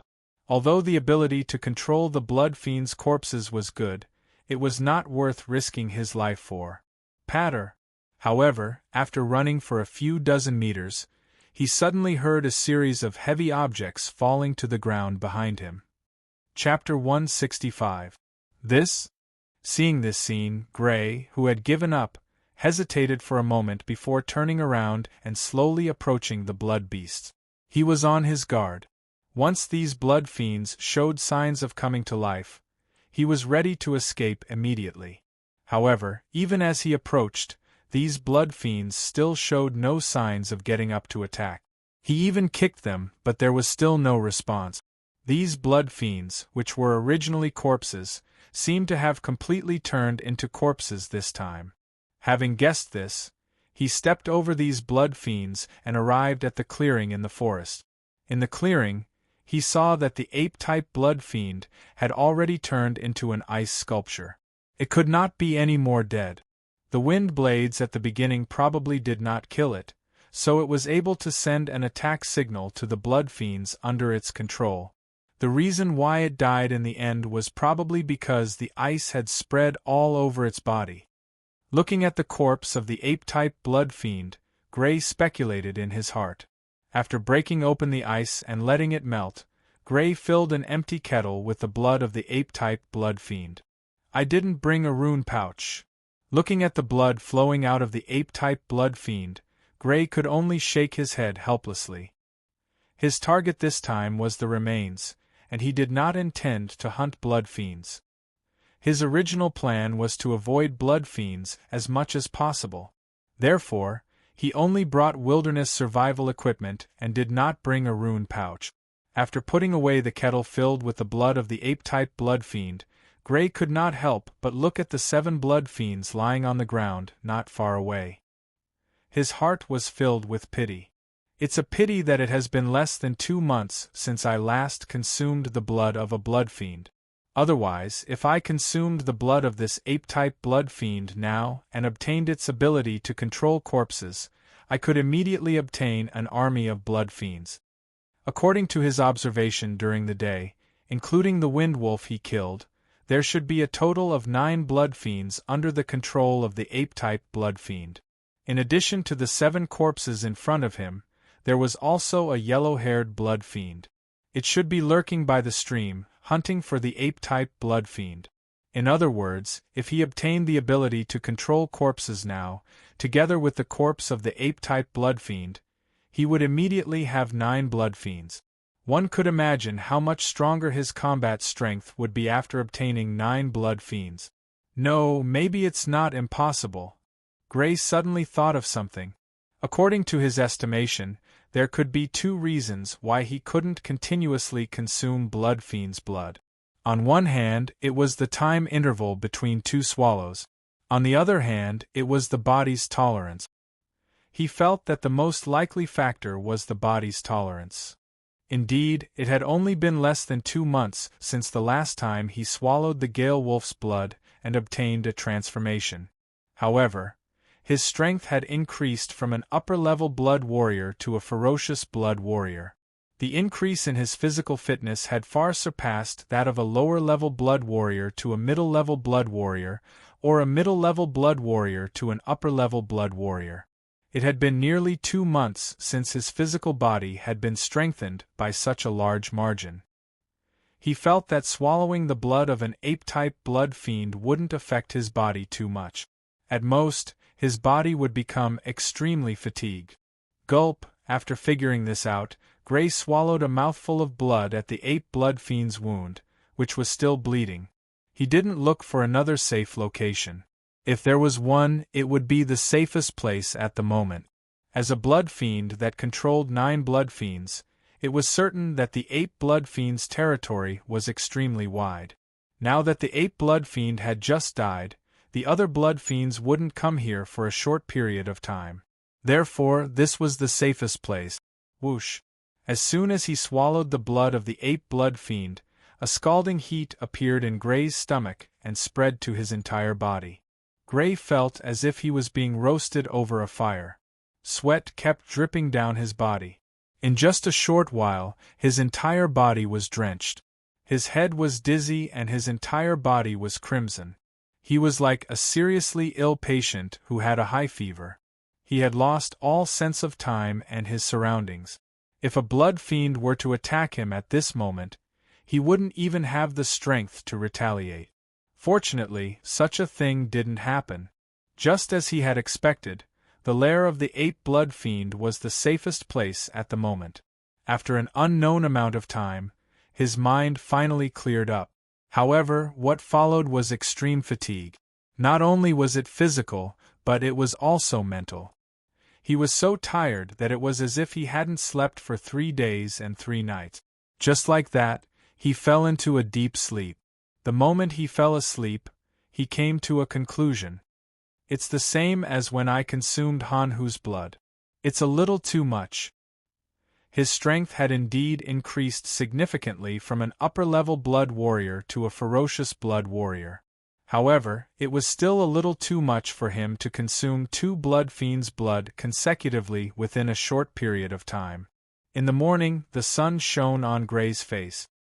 His eyelids moved heavily and he finally opened them. His body still felt very tired. He struggled to sit up. Goo! A strange sound was heard. It was his stomach protesting. Yesterday, in order to hunt the ape blood fiend, he had been hiding in the shadows. Naturally, he hadn't eaten anything during the process. In addition, during the transformation process after consuming the ape blood fiend, his body would have consumed a large amount of nutrients. It was normal for his stomach to protest. Gray took out his rations and wolfed them down with water. He only stopped when his rations had decreased by a lot. Fortunately, he was strong enough to carry a lot of rations. Otherwise, with his appetite, he would have had to hunt for food. Then, he stood up and looked at the corpse of the ape blood fiend. In order to obtain the ability to control corpses, he had suffered a lot. Now it was time to test his gains. Staring at the ape blood fiend's corpse, he imagined controlling it. Then, a strange scene appeared. The palm of his left hand was slightly itchy. He looked sideways and saw that on the palm of his left hand, a crack had suddenly appeared. But unexpectedly, no blood flowed out from it. The crack slowly opened up like a slowly opening mouth. At the same time, he could vaguely see a black meatball-like object covered in tentacles within the crack. Finally, the crack opened up to its maximum size. This round object fell from Gray's palm and fell to the ground. After landing on the ground, the numerous tentacles on the meatball-like creature wriggled like earthworms. They dragged the meatball-like creature up the body of the blood fiend and crawled into the mouth of the blood fiend. Then, the body of the ape blood fiend, which was already dead, began to change.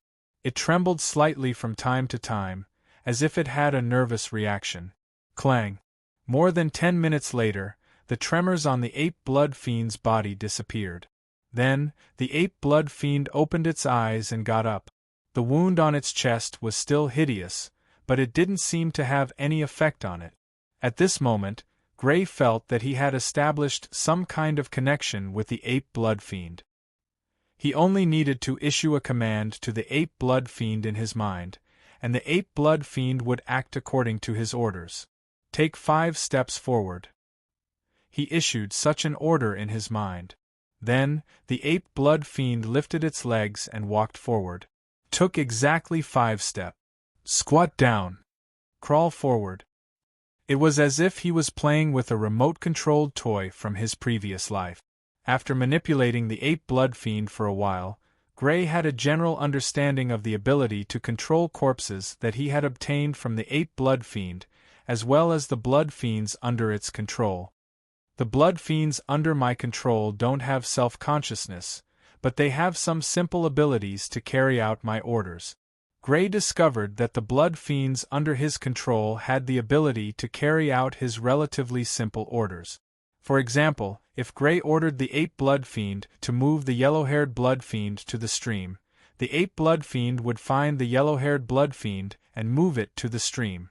During the entire process, Gray didn't need to issue any other orders. Moreover, the black meatball-like object can secrete a substance that prevents the corpse from decaying, so that the corpse won't lose its combat ability. The only pity is that the blood fiends under my control will lose all their abilities except for their physical abilities. But this is normal since the blood fiends are already dead. Even if the blood fiends were to use wind blades and flames, they still required the support of the power of blood. Since the blood fiends were already dead, their bodies naturally couldn't produce the power of blood. Therefore, the blood fiends under my control would lose the ability to use wind blades and flames, and would only retain their physical abilities. Even so, it's still an extremely powerful ability. With so many blood fiends under my control, I can defeat most of the blood fiends with just my physical abilities.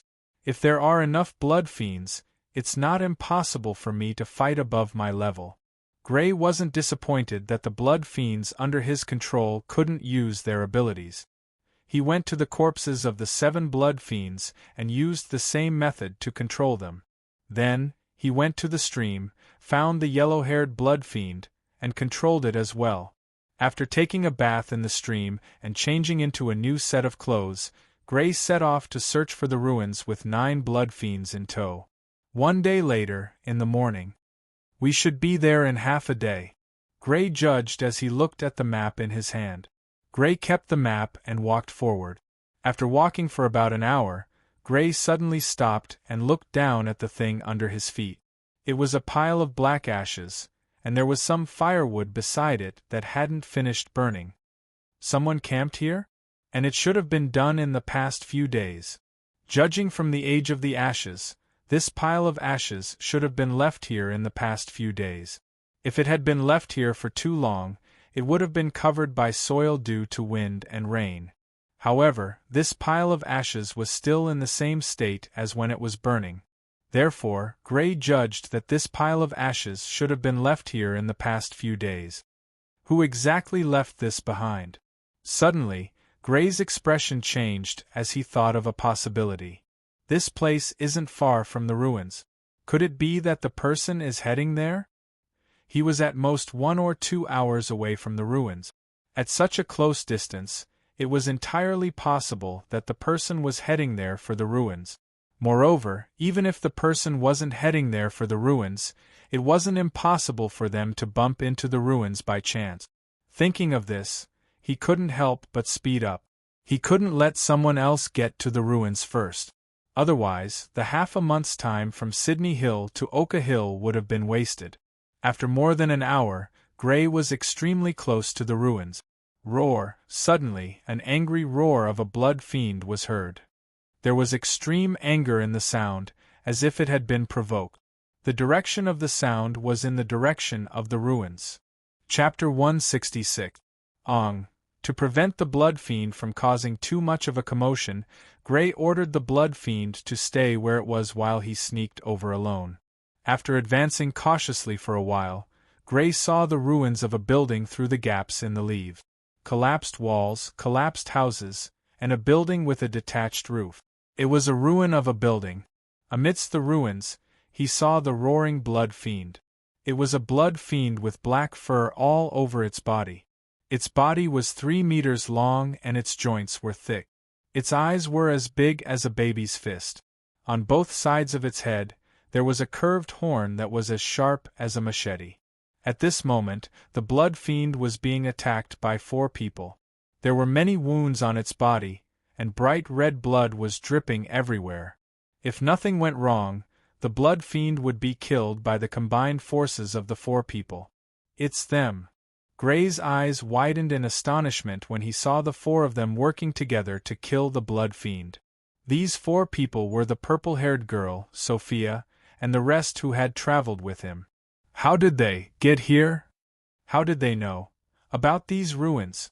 Could it be that they secretly looked through my things? Gray was on high alert. His first thought was that the other party had secretly looked through his things and found the map of the ruins. That was why they were here. No, that's not right. I have always carried the map of the ruins with me. They couldn't have stolen it from me. But soon, Gray shook his head. It was necessary to be vigilant when outside.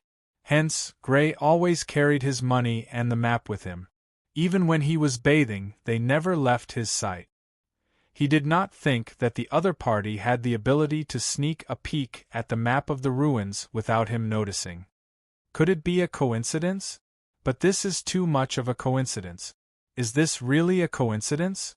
However, Gray didn't quite believe that this was a coincidence.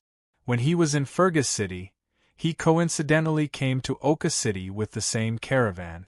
Now, he coincidentally came to the same ruins. Could this really be explained by coincidence? Bang!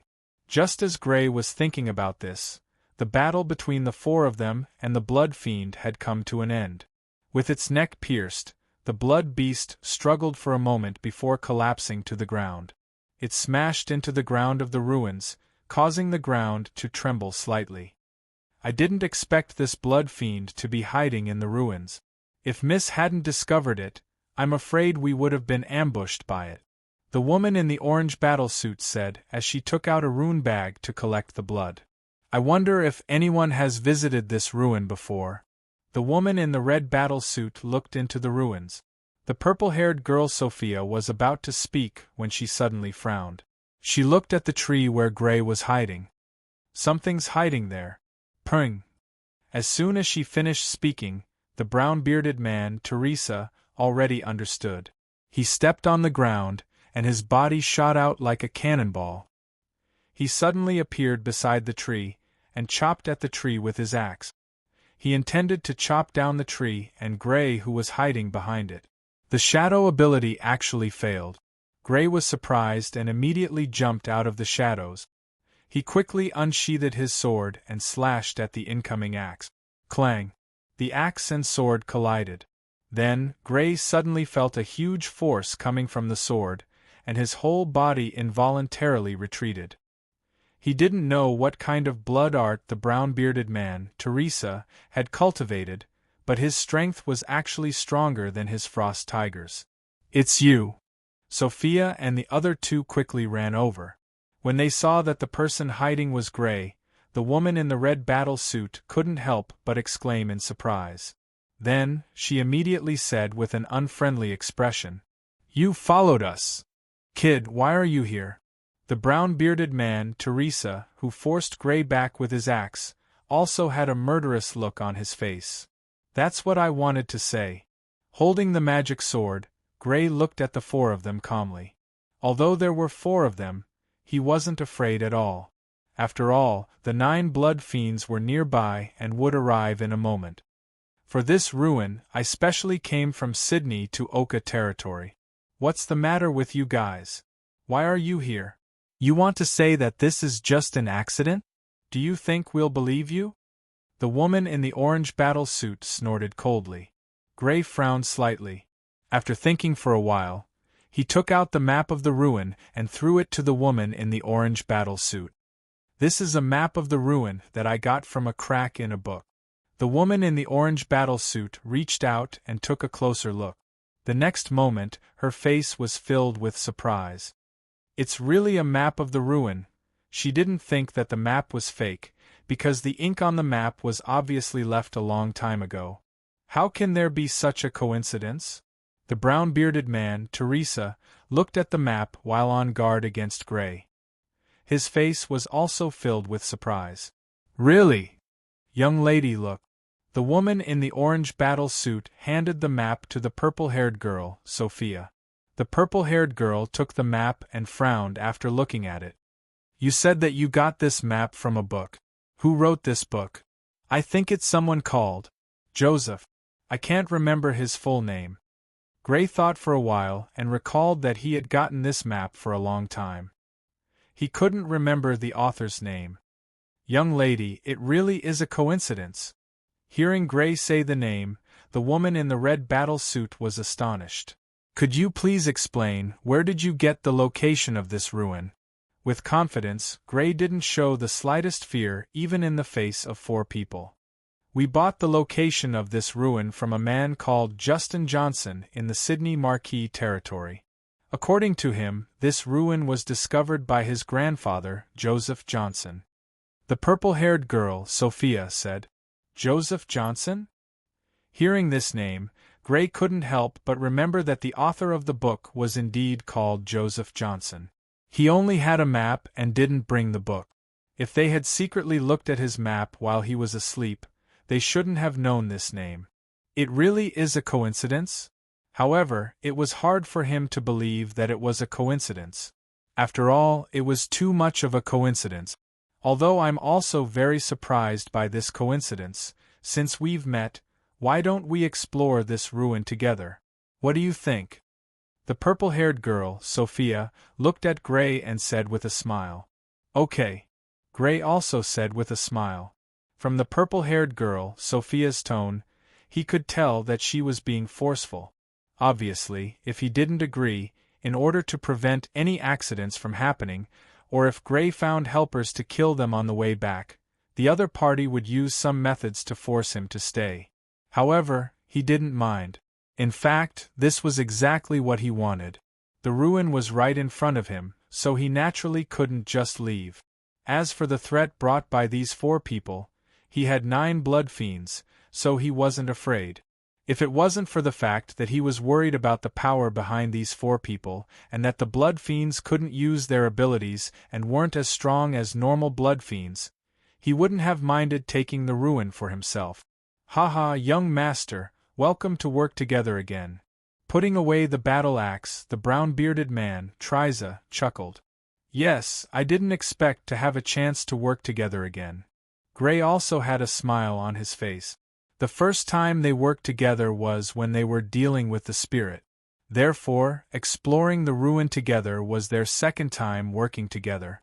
However, he had a strange feeling in his heart. He felt that this coincidence was too strange, as if it was arranged by someone. Chapter 167. Collapsed stone pillars, dilapidated walls, broken buildings, the ruins were in ruins, and there was not a single intact building. The purple-haired girl, Sophia, and the other three, including Gray, made a total of 5 people standing in the middle of the ruins. They couldn't help but frown slightly. The ruins were too badly damaged, and many houses had collapsed. If they wanted to search, they had to remove all the heavy objects on top of them. Rumble! A collapsed wall that weighed several tons was lifted up by Gray, revealing the thing underneath, allowing it to see the light of day again. Rotten wooden cabinets, dilapidated murals, and rusty metal decorations. Pulling out the magic sword at his waist, he pried open the rotten wooden cabinets, revealing all kinds of rotten and broken things. Shaking his head, Gray left and walked to other places. Rumble! Another wall that weighed several tons was lifted up by Gray, and it was overturned, raising a lot of yellow dust. Gray dodged and waited until the yellow dust disappeared before he walked up to check it out. A moment later, he turned and left. "Miss, what do you think this is?" The woman in red seemed to have found something. Gray turned his head to look. She was holding a basin-shaped metal object in her hand. The basin-shaped metal object was hollow inside, and the top was a metal net. It was full of rust, but many runes could be seen. Sophia looked at the basin-shaped metal object for a moment and said, "This should be a furnace used for heating during the Empire. It doesn't have much value." Hearing this, the woman in red had to throw it away. If it was a small object, she could keep it. But such a big object was not convenient to carry, so she could only give it up. Rumble! A severely deformed door was kicked open by Gray, and a room that hadn't collapsed yet appeared in front of Gray's eyes. In the room, there was a bed and a few cabinets. This should be a bedroom. Because the entire space was isolated from the outside world, the things in the room were still intact. Gray walked in and rummaged. An upright cabinet was opened. Inside were clothes with traces of decay. With a gentle touch of his hand, the clothes fell to the ground like dust on the wall. Gray opened a short cabinet, and there were a few pairs of leather shoes, which were also quite decayed. One cabinet after another was opened. Most of the things inside were daily necessities from that era, but they were all decayed beyond recognition. It would be strange if ordinary things could be preserved after 1,000 years. A small drawer was pulled open, and a book appeared in front of Gray. Gray didn't pay too much attention to it as he stretched out his finger to touch the book. He had encountered many books before, but all of them broke at the touch without exception. The feeling in his hand made Gray's eyes lit up slightly. The book that he touched did not suddenly scatter like ashes like the books he had seen before. Instead, it gave Gray a feeling of elasticity. He reached out his hand and slowly picked up the book, studying it carefully. This was a book made entirely of leather. The cover and pages were all made of leather.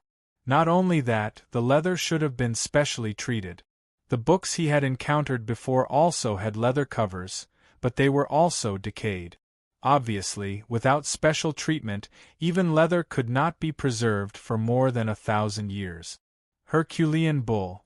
Gray flipped the book over and saw the name of the book. Judging from the name, this should be a blood spell book. He flipped open the book, and his guess was confirmed.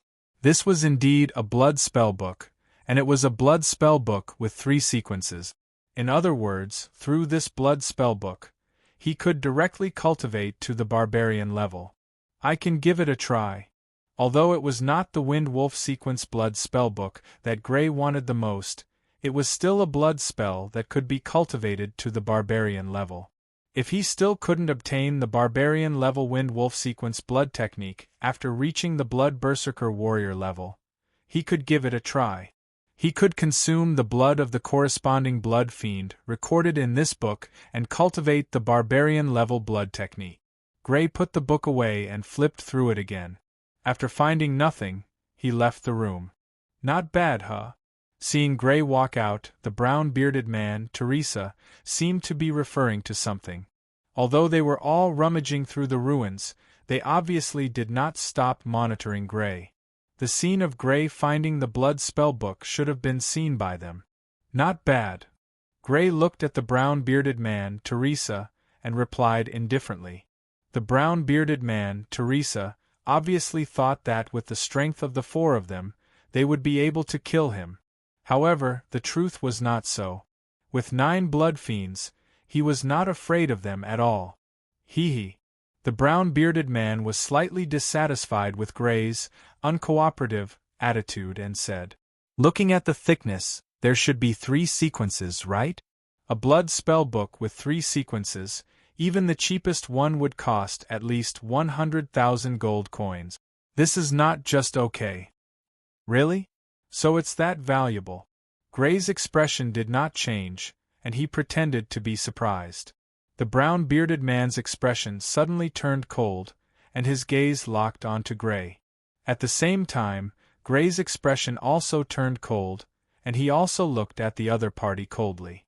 For a moment, the atmosphere became a little strange. At this moment, the purple-haired girl, Sophia, opened her mouth and said, "I wonder what sequence of blood fiends it is? If it's a sequence of blood fiends that we don't have, we can exchange it with blood spellbooks of other sequences and make a copy of each other." Following the other party's words, the atmosphere was broken. The brown-bearded man, Teresa, withdrew his gaze from Gray, and Gray's cold gaze was no longer as conspicuous. If the other party could exchange it with other blood spellbooks, he would naturally agree. After all, if he exchanged it with the other party, it would be equivalent to him obtaining 2 blood spellbooks, and his gains would be greater. It was the same for the other party. Using a blood spellbook that he already had as the price to obtain a blood spellbook that he did not have, he would also gain something. This should be a win-win situation. The Herculean Bull series can be cultivated to the barbarian level. Gray said, "Herculean Bull? This is indeed a sequence of blood fiends that we don't have. We are willing to exchange the first 3 sequences of blood spellbooks of other sequences with you."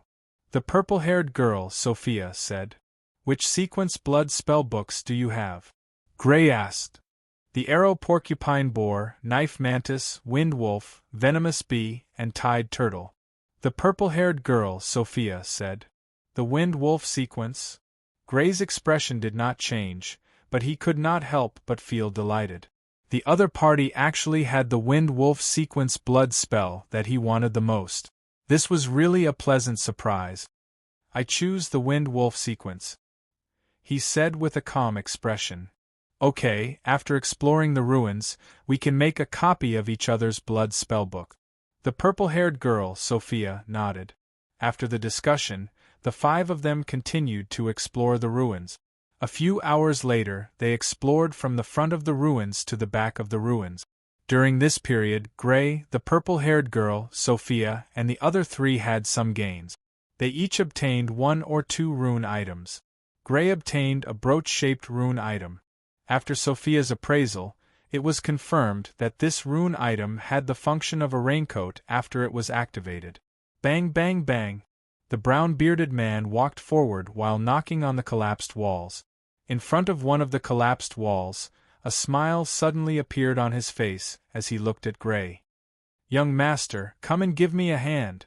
Seeing that the other party was calling out to him, Gray raised his eyebrows, but he still walked over.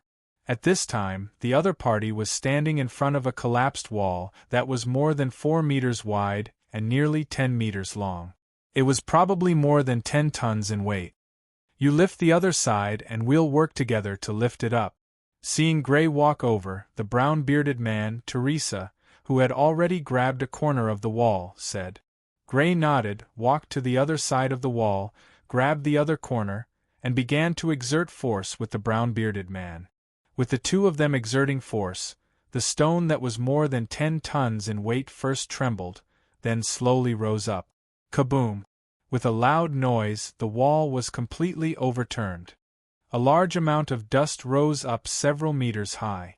Gray and the brown-bearded man could not help but step back to avoid the dust.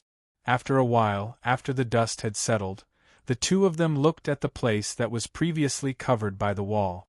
A secret room? When he saw it, Gray could not help but reveal a slight surprise in his eyes. However, in his line of sight, there was a 2-meter long and wide place with a staircase that led downwards. Obviously, this was a staircase that led downwards.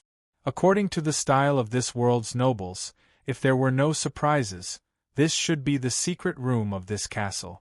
Seeing this entrance, the brown-bearded man, Teresa, was also delighted and said to Sophia, "Miss, we found the secret room." Sophia, the woman in red, and the woman in orange immediately walked over. Their gazes couldn't help but look towards the entrance.